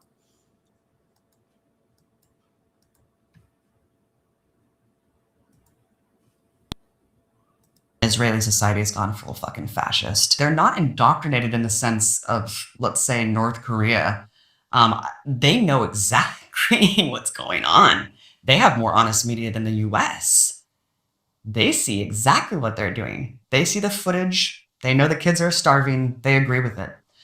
And this is overwhelmingly displayed. This is not just anecdotal through my man on the street interviews when I was in Israel, which I was floored by in a period of relative calm. I mean, it's never relative calm for Palestinians, obviously. There's only one way, I would carpet bomb them.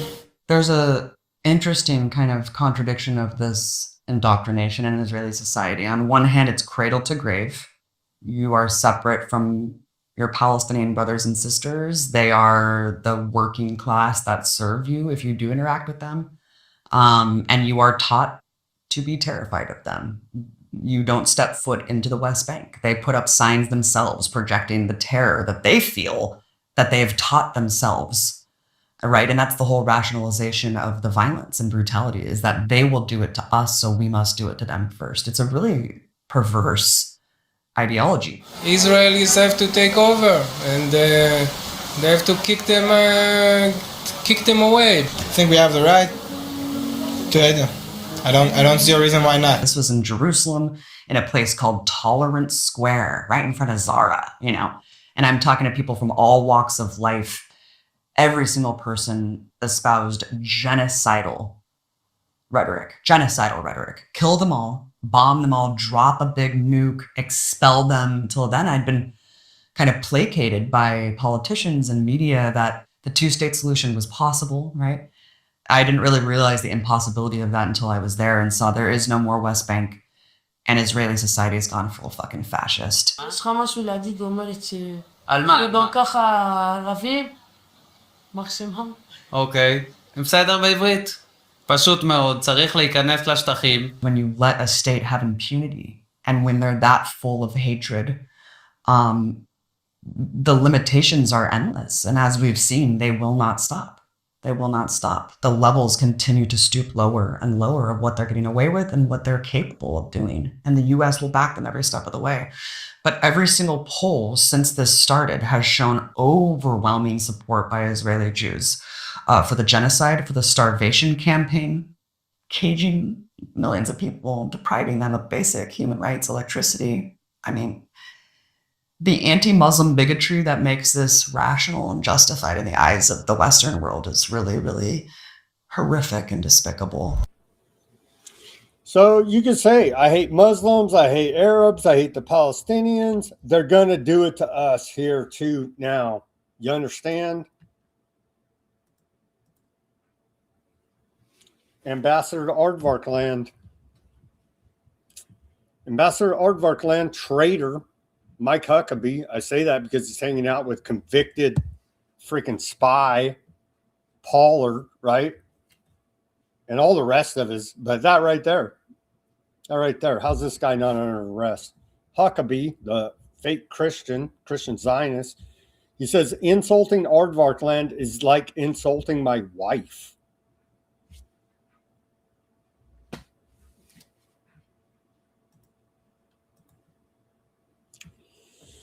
DOJ announces a 15-city nationwide anti-septic awareness and action tour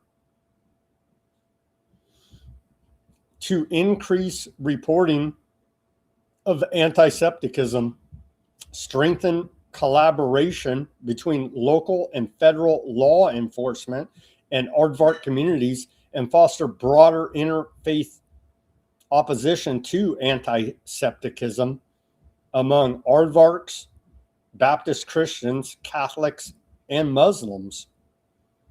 And so we're getting to the point where if you say I'm well, we're already there. We've already passed it, right? I'm anti-war. I don't support any of these illegal foreign wars of aggression against whoever. Then they're going to label you, and they already have, to all the college students that protest, two years ago now, right? They're going to say you're anti-septic, and they'll start turning the screws with their Noah Hyde laws and all the rest of this. It's extremely un-American. It's tyranny for these demons. You see where all this is going. Here you go, thumbnail for the show. And again, the Department of Justice is covering up the Epstein files and refuses to prosecute any Epstein co-conspirators. Justice Department announces formation of advisory committee on anti-septicism. Today, they announced this. President Trump has made combating anti-septicism a top priority for this administration. And we thank Leo Terrell for his leadership at the Department of Justice in helping to carry out this mission. Protecting civil rights of every American remains a core responsibility of the Department of Justice. It's laughable. It's laughable. But if you say, well, I don't agree with their Talmudic satanic rituals, then they say you're the bad guy and being hateful. You see, out of the other side of their mouth, they're saying, oh, we're good Christians and we care about your civil rights. Bullshit. Bullshit. It's clear. It's clear. It's clear what is going on here. There's this special group who has an undue influence on our government. The Massey election just proved that. And now this. They're turning the screws on us. You see?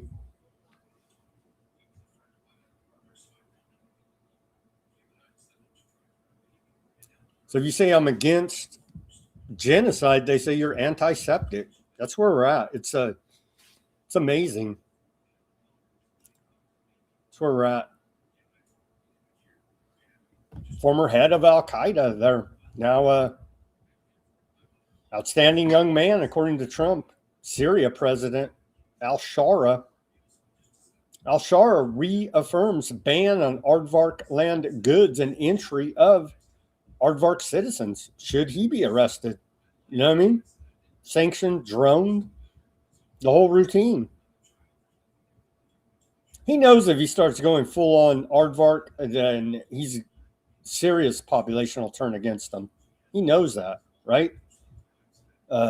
Syria President al-Shara has issued decree number 109 of 2026, revising Syria's customs law and reaffirming the ban on importing aardvark land goods into the country. Article 112 prohibits the entry of products that violate boycott laws, including the boycott of aardvark land, and also bars aardvark land citizens from entering Syria. The move comes as normalization talks between Syria and aardvark land remain stalled over aardvark land's continued occupation of Syrian territory. They're taking that land in Syria for the greater aardvark land project, and even Mr. Al-Qaeda, the reformed terrorist, they're going to go after him next. How dare you say don't take Syrian land? I know, God forbid he stands up for the people of Syria. He's the freaking president. And yeah, Trump has radicalized Iran. Reported yesterday they're broadcasting on Iranian state TV, handing out AKs. Here's Iranian women learning to assemble AKs.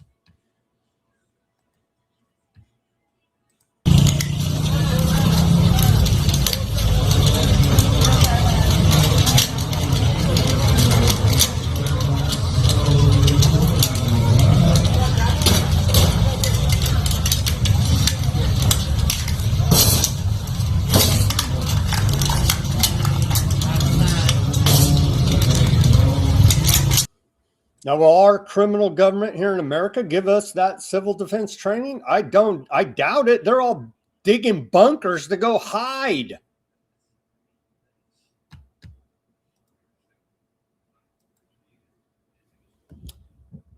Iranian hacker collective Handullah exposes joint CIA Mossad espionage network operating under the guise of global charity. According to a statement released by the group, the seemingly non-profit foundation PFAP was thoroughly hacked to expose its role as an operational and covert arm for planning, coordinating, and executing espionage projects and financing Zionist networks. Handullah alleges that the organization serves as a backbone for expanding intelligence networks and provides financial, logistical, and intelligence support to the Aardvark government. The hackers announced that they have compromised 639,000 top secret documents, including contracts, donor lists, secret meeting records, and money transfer records, in addition to making these files available for download on the internet. The group stated that all classified and sensitive information from the foundation has immediately been sent to intelligence agencies of the resistance axis. The group claims to maintain complete security oversight, tracking every covert transaction and fake charitable project run by Western nations. The statement concludes with a direct warning to citizens in the United States and Europe regarding the use of their financial resources. Handullah asserts that, quote, your taxes and wealth have been sacrificed to corruption, crime, and the dirty projects of Zionism, warning Western audiences that their money has funded conflict and destruction. The collective emphasis that despite these alleged global networks, Iran and the resistance remain powerful, and vows that no covert operations will remain hidden from their surveillance. That's a report out of the Cradle. And yeah, I know it's a war crime, according to Aardvarks, to attempt to deliver baby formula to starving Palestinian children. All vessels in the global Samud flotilla have now been reportedly intercepted by Aardvark land forces in international water, according to organizers, ending the convoy's attempt to break the siege on Gaza. Organizers say 54 civilian boats carrying 428 participants departed from Turkey 4 days ago before being surrounded roughly 250 nautical miles off Gaza's coast. The flotilla's live tracker shows all boats intercepted with 0 vessels still sailing. All 5 Freedom Flotilla coalition boats have been intercepted. We predicted this. It ain't hard to predict. We know what they're doing. You know what I mean? We said this is going to happen last Thursday when they launched this mission, because we know the freaking program. It ain't hard to tell what's going to happen here. God bless their souls, but man, they're lucky they don't whack them all. And they may very well still whack them all. They beat them up, torture them, starve them. Yeah, for the crime of trying to deliver baby formula to starving children. And we showed that report yesterday. Netanyahu's in the control center, freaking loving it, directing the freaking tyranny. They're leveling Lebanon. Leveling Lebanon here. Here's some video. It's ongoing.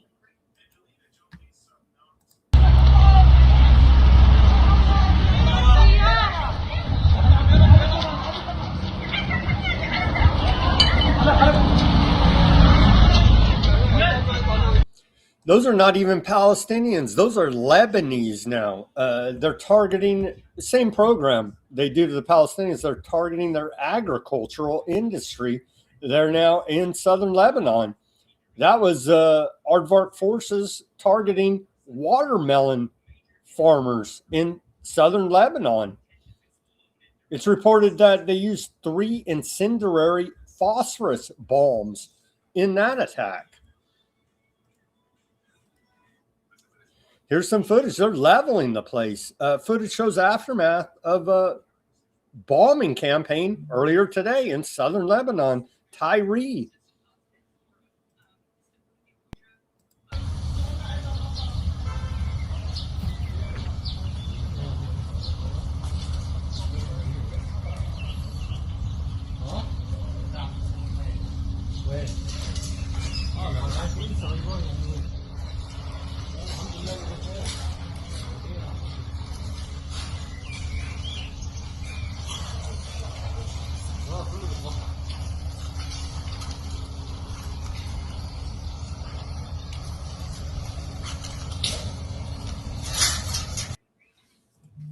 They're leveling the place. And the video went on for showing more damage for like another 30, 45 seconds.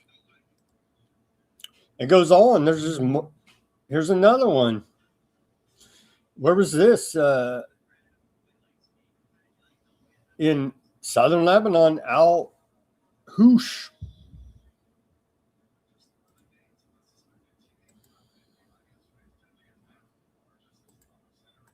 And it's literally every day there's alleged ceasefire. What a joke that is between the Aardvark and Lebanese government as they're wiping them out. Allahu Akbar. Ghar al-Housh.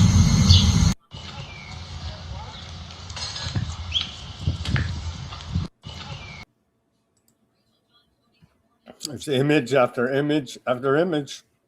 Drop site news reporting here now, and this is from their journalists on the ground there, Courtney Bonanu.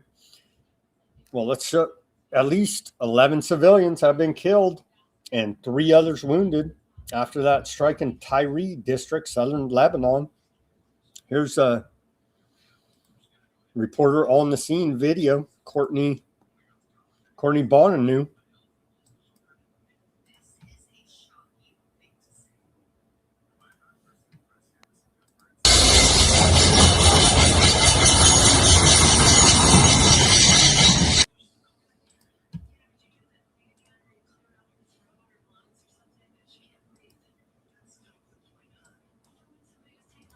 Here's a report.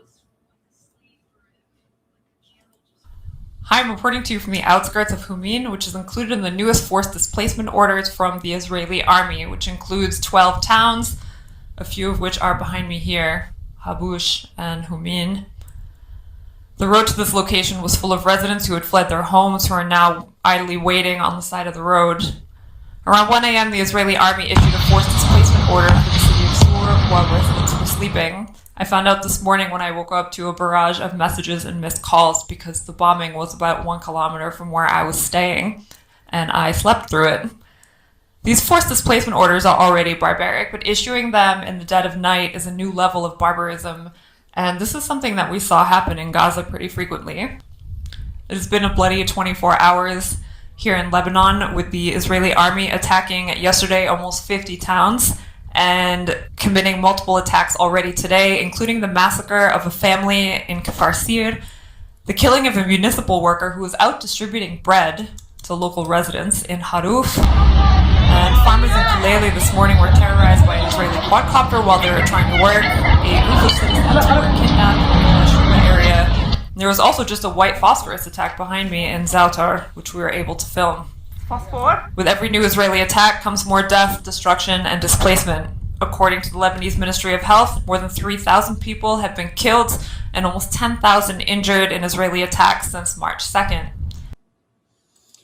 Man, she needs to stay safe out there with her reporting. I don't know how much longer she's going to be able to do it. And the genocide in Gaza continues. On day 218 of the Gaza ceasefire, not a single aid truck entered Gaza on Sunday, and no participants or humanitarian cases, or no patients or humanitarian cases were allowed to leave through the Rafah crossing, as Aardvark Land continues collectively punishing Gaza population amid demands for Hamas to disarm, according to field monitoring shared with mediators. In the 7 months since the Aardvark Land's cabinet and prime minister approved the Trump-backed ceasefire agreement, Aardvark Land forces have violated the terms nearly 3,000 times. Sunday alone saw 14 new violations, including attacks that killed 6 Palestinians and wounded 40 others.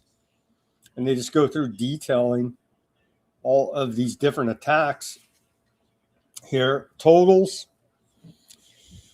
numbers since the ceasefire took effect: 877 Palestinians have been killed, including 217 children, 94 women, 25 elderly. Well, 2,602 have been wounded, including 730 children, 457 women, and 117 elderly. 79 civilians have also been detained. Aardvark Land forces have now carried out 1,291 airstrikes and shelling attacks, 1,119 live fire incidences, 113 military incursions, and 309 home demolitions across Gaza since the ceasefire. And they go through a bunch of more data in this report out of Dropsite News. I'll put the link, or just go to Dropsite News. You can find it maybe, or I'll put the link at Weaponized News Substack so you can go take a look if you're interested in the death and destruction there by our greatest ally. It's next level, man. Here you go. They whacked, here's some video. Whacking them there in Gaza.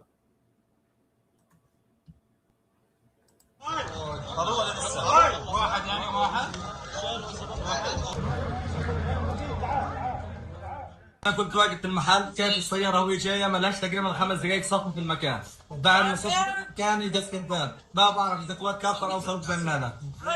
والسياره كان فيها شهيد واحد، هو لحاله الموت في السياره. بعد 5 دقائق تم الاستهداف، وجرينا عليه عشان نلحقوه وقالوا انه في نفس واخذوه بالاسعاف. والشارع كان موجود فيه كثير ناس في نص الشارع تقريبا الاستهداف، وفي شارع عام وحيوي في شارع الشهداء.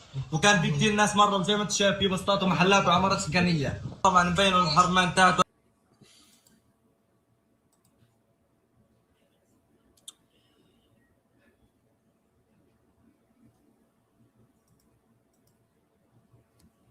Aardvark Land admits senior reserve officer killed in Lebanese resistance ambush, 10th killed since the so-called ceasefire started. All sides are suffering. Of course, the Lebanese and Palestinians worse, but Aardvark Land too suffering heavy casualties and injuries. They don't care. They're hell bent. So yeah, this Aardvark soldier no longer with us, sadly, tragic, to steal that land and genocide their lessers with Aardvark supremacy fueling all this. It's a damn shame. And again, they're sinking to new lows. Aardvark Land settlers are smashing gravestones in the occupied West Bank. So they've dug up buried bodies of Palestinians. Now they're going around smashing their gravestones, there is no depravity they won't undertake. And again, spitting on Christian holy sites, spitting on Christians, desecrating statues of Jesus. Aardvark land settler attacks across the occupied West Bank over the past 24 hours, according to Quid's feed. And they just go through dozens of Aardvark land settlers stormed the Alaska Mosque compound and performed Talmudic rituals. Aardvark land settlers smashed gravestones. We just covered that. A flag march was held through Jabber neighborhood. Settlers burned an agricultural tractor, vandalized Palestinian property, and spray painted racist logos. Settlers released their livestock on the Palestinian farmland in the village of Jinnah. Agricultural land was set on fire. Settlers burned 500 dumas of agricultural land. Palestinian vehicles were attacked with stones. Farmers were prevented from plowing their fields. The settlers' outpost they're expanding settler outposts. New settler roads opened. Settler harassment of homeowners and a school. Children were harassed and intimidated on their way to school in the occupied West Bank. And that's just the last 24 hours of these ultra-Zionist genocidal maniacs action there in the occupied West Bank. 2,420 sexual assault complaints filed in Aardvark Land Army in 2025, up 350 in 1 year. The vast majority avoided criminal prosecution. Data presented to the Knesset Foreign Affairs and Defense Committee and reported by Aardvark Land Channel 12 show that the Aardvark Army received 2,420 complaints of sexual assault and harassment in 2025. Excuse me. Though its Yahalom unit saw an increase of roughly 350 cases compared to 2024, only 234 complaints were referred to the Interior Ministry and police, resulting in 42 indictments, while 21 cases ended with disciplinary measures, and more than 700 were handled only through so-called command meetings. Another 48 complaints later withdrew their complaints, and 60 civilian contractors were barred from entering military bases.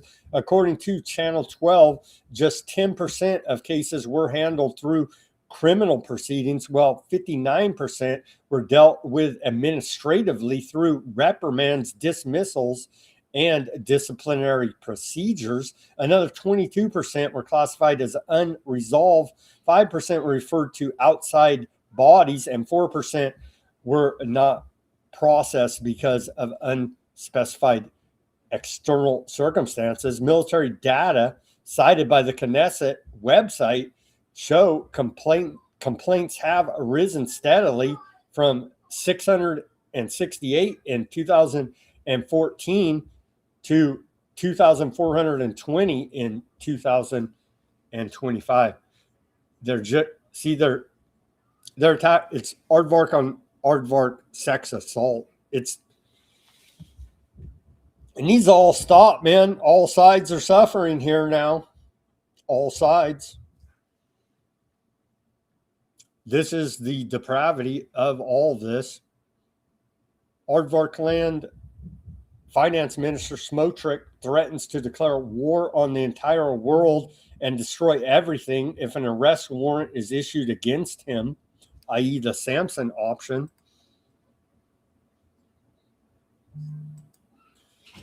It's here from Smotrich here. I do believe we have English translation. אמש דווח לי כי הוגשה נגדי על ידי התובע Last night, I was informed that the criminal prosecutor of the anti-Semitic court in The Hague submitted a secret request for an international arrest warrant against me. This request joins the unprecedented arrest warrants issued against Prime Minister Benjamin Netanyahu and former Defense Minister Yoav Gallant. The clumsy attempt to force upon us a policy of security suicide through sanctions and arrest warrants will not succeed. On a personal level, they do not intimidate me. I am willing to pay personal prices in order to serve my people. If I am required to pay such a price, I do so proudly and with my head held high. But on the national level, they are not harming Benjamin Netanyahu or Bezalel Smotrich personally. They are trying to harm us as the Prime Minister and Finance Minister of the State of Israel. The issuance of arrest warrants against the Prime Minister is a declaration of war. The issuance of arrest warrants against the Defense Minister and Finance Minister is a declaration of war. And in the face of a declaration of war, we will respond with war. The Palestinian Authority has started a war, and it will get a war. From today onward, every economic or other target within my power to harm, under my authority as Finance Minister and as a Minister in the Defense Ministry, will be targeted. Not talk and gimmicks, actions. I hereby announce the first target that will be struck. Immediately after finishing my remarks here, I will sign an order to evacuate Khan al-Ahmar on my authority as a Minister in the Defense Ministry. I promise all our enemies, this is only the beginning.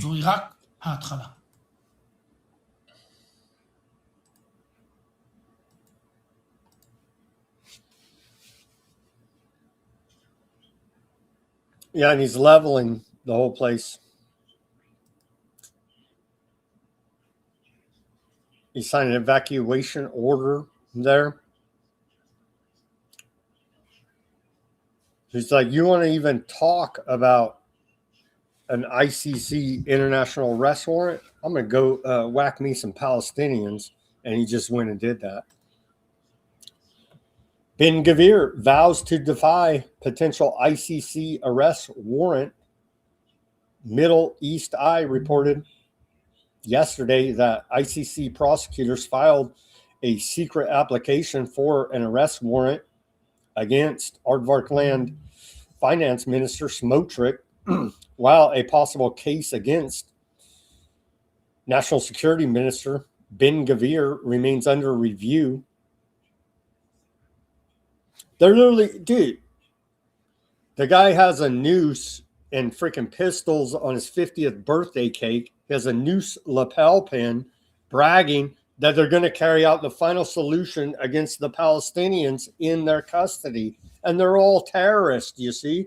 I don't know. Have we seen that? We've seen this movie by the evil Nazis. Now, the alleged victims of the Nazis are carrying out the same routine.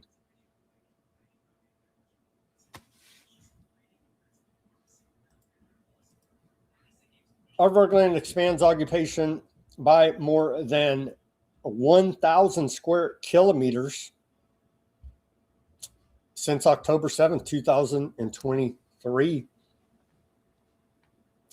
They're taking all that land grab. Aardvarkland has seized 1,000 square kilometers across Gaza, Lebanon, and Syria since October 7th. That's according to a report out of the Financial Times. I guess they're big anti-septics too at the Financial Times.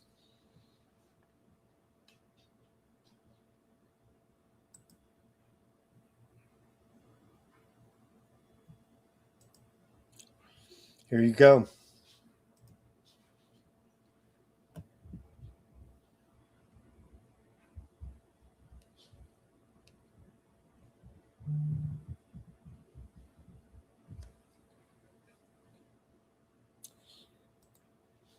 So there you go. They will have the greater Aardvarkland project, or they will blow up the world, according to threats from their finance minister.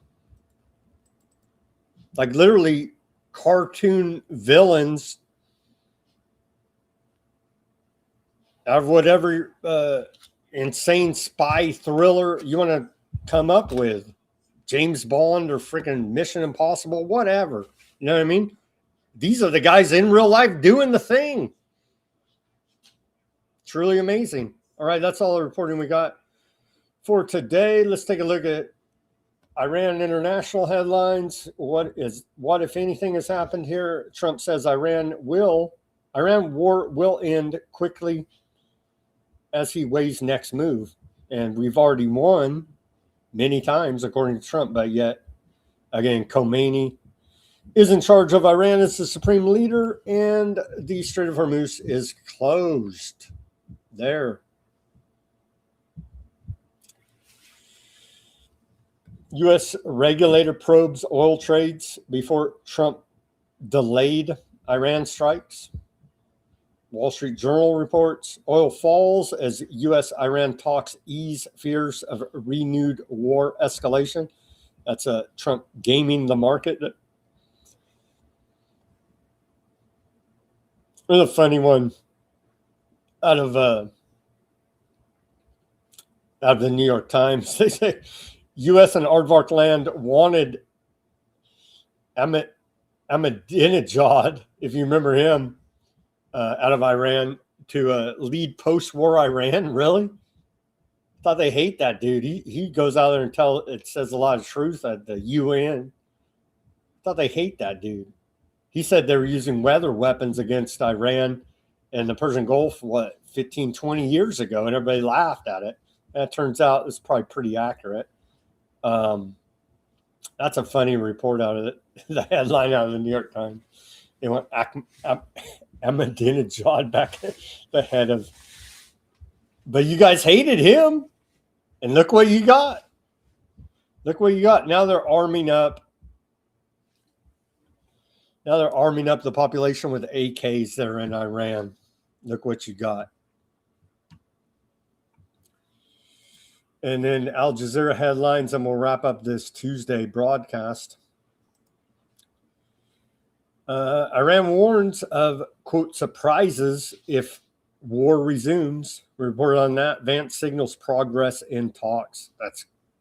Let's hope so, but at this point, call me skeptical.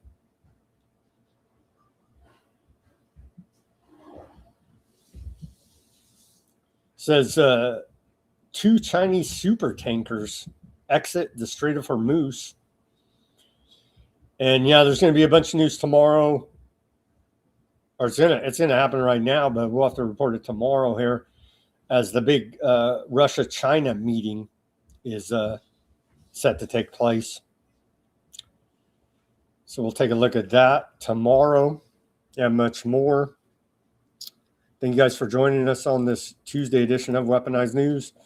Let's go over to the channels now and take a look at the chats over there on the Odysee.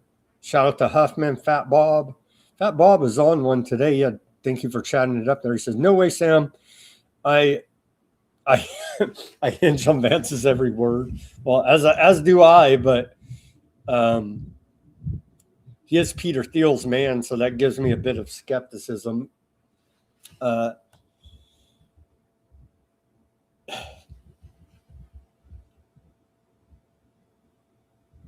Fat Bob says, "All I know is Trump's for real." Oh, Fat Bob. Let's see.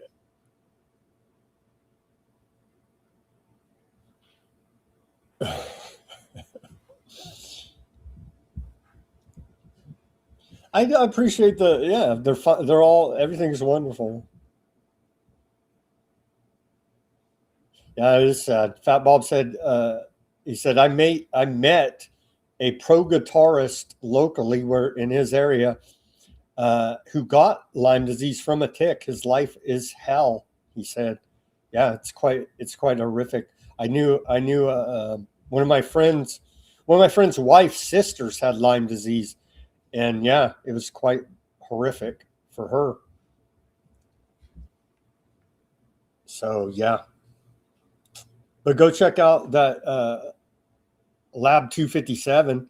It's pretty well documented there. Coming out of Plum Island. It's a great interview with the author of that book, Carol. Let's see here. Deep jumped in at the end there. Shout out to Deep. We missed John today. Let's see. What's Fat Bob say? He says the antiseptic task force, man. So glad they got that together. So needed here in America. It is. It is, Bob. Let's see. Like Scientology, both are human traffickers. I heard several times Iran could have ended Aardvark Land 2 weeks ago, but they stopped. The beat goes on. Indeed, there, Fat Bob, the beat goes on. Very good comments there. Thank you for chatting it up over there on the Odysee, Fat Bob. Thank you, everybody, for tuning in on X, Kick, Substack, BitChute, Rumble, and YouTube. Let's see if I can stomach some of the chats over there. I'll just start. Let me get to about the middle. And again, thank you guys for chatting it up there. Appreciate it.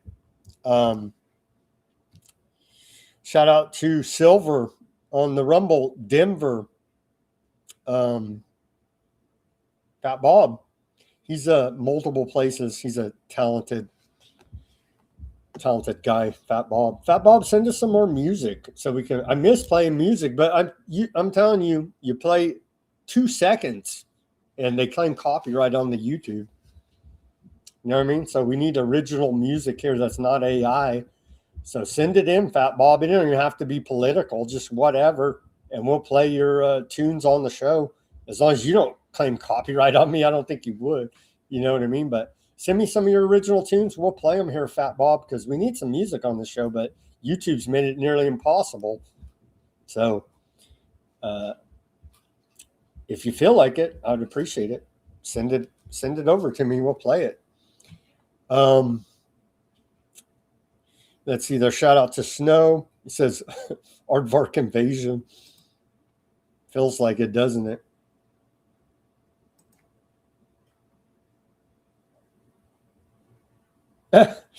Max says Sam's pitch for my Substack got me a cult following. Well, that's good. That's good. I see you working out there, Mac, putting out reports. I didn't. Can I do it quickly here? I don't know. Apologies. I will pull up your page and plug it properly tomorrow, Mac.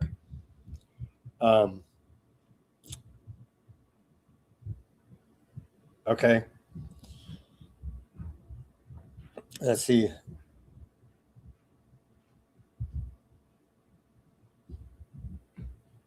They say you got YouTube going. I don't know. Ruckus says you're doing something if you get these professional trolls. So we must be doing something here.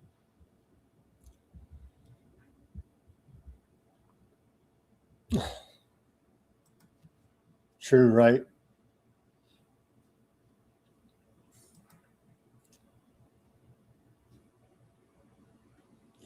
Strong on Rumble says Kentucky requires an automatic recount for U.S. Senate, U.S. House, State General Assembly, and nearly all statewide offices if the vote margin is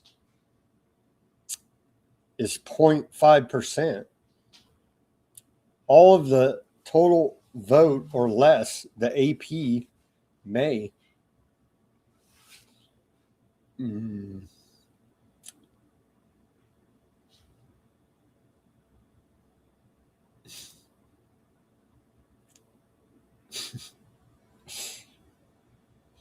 Yeah.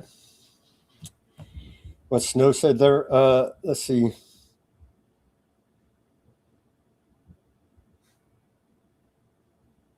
Strong said, as of today, it's 168 days till U.S. midterms. Yeah, and Democrats are going to take power, and then they're going to go after Trump, and we have to live through all of that. Rightfully so in many cases, but I mean,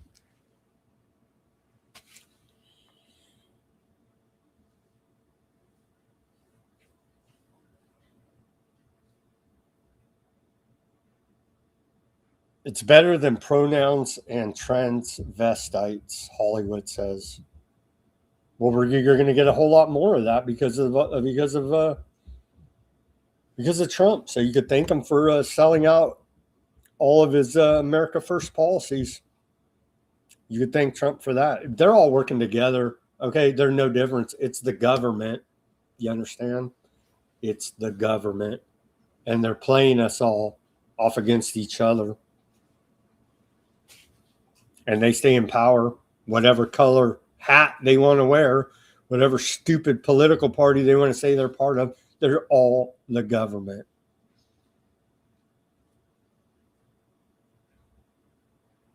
$1.7 trillion infrastructure improvement bill was passed by Democrats. It did absolutely nothing to fix your infrastructure. Do you see me saying how great they are? It's the government, bro. All sides and everybody in between.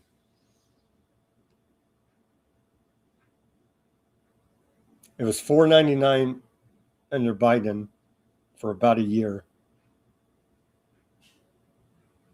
Don't forget the $24 billion for Ukraine.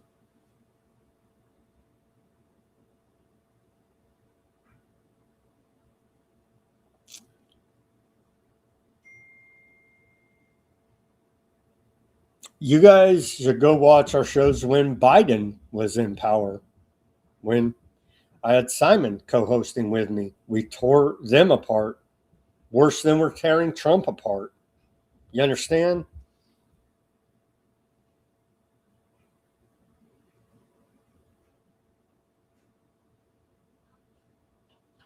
A-Dub, Young, shout out to you guys. Some regular listeners there I see. Let's see. Young says heart machine.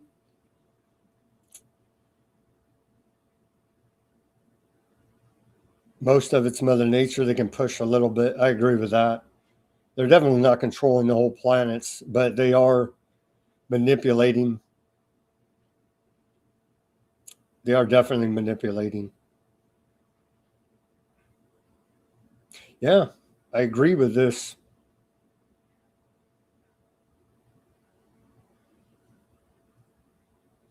The bat time should have been a wake-up call for everybody because the system showed you exactly who they are through a Republican administration and a Democrat administration.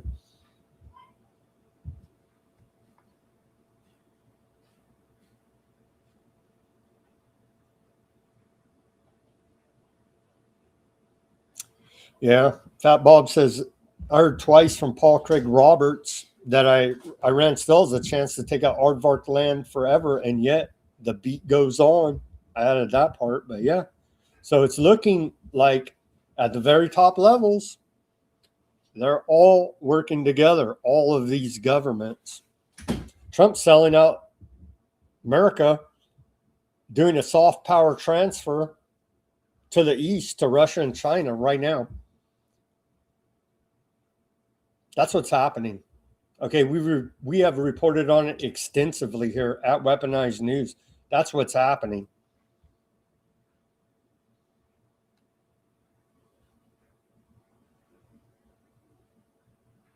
Would Max say, isn't Abby Martin a Russian drug addict?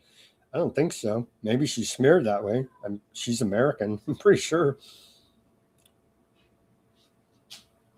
PDF Trump Steam files.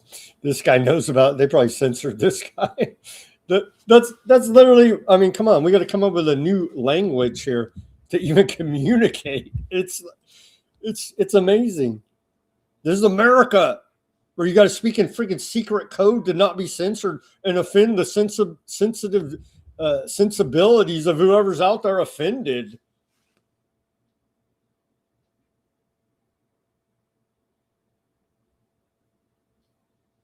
That's propaganda.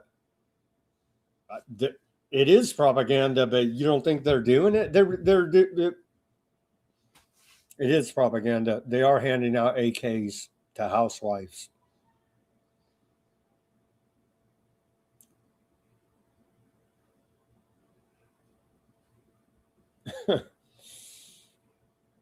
They like you to believe that. It says, oh yeah, German World War II. Well, it's all throughout history of the aardvarks getting kicked out of countries, all of our known history because of their Talmudic satanic behavior.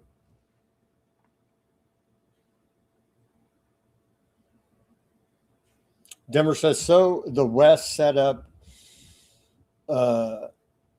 IMEC as a counter to Belt and Road Initiative, predicated on great regional diplomacy, basically threw it together, big meetings of dignitaries, and then October 7th happened, which Aardvark land did themselves, yeah, in large part. In large part.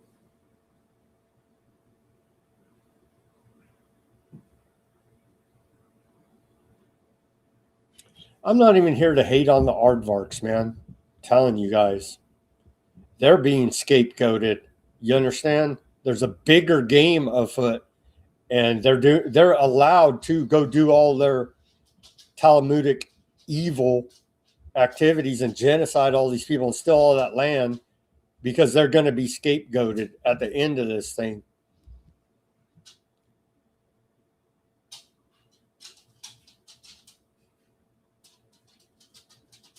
I wish they'd wake up. Or I wish they'd grow up and don't be the scapegoat. But here we are.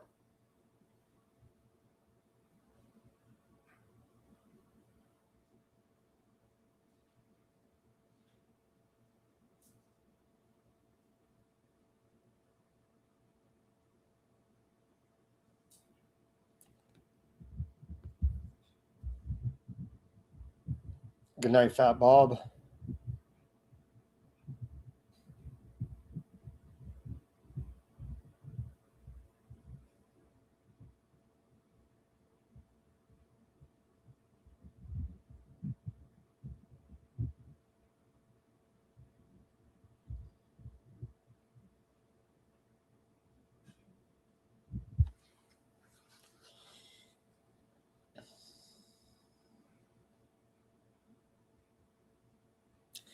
Quite a few trolls over there on the YouTube.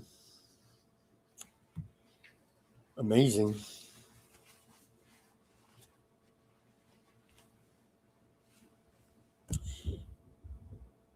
So, yeah, pretty amazing there.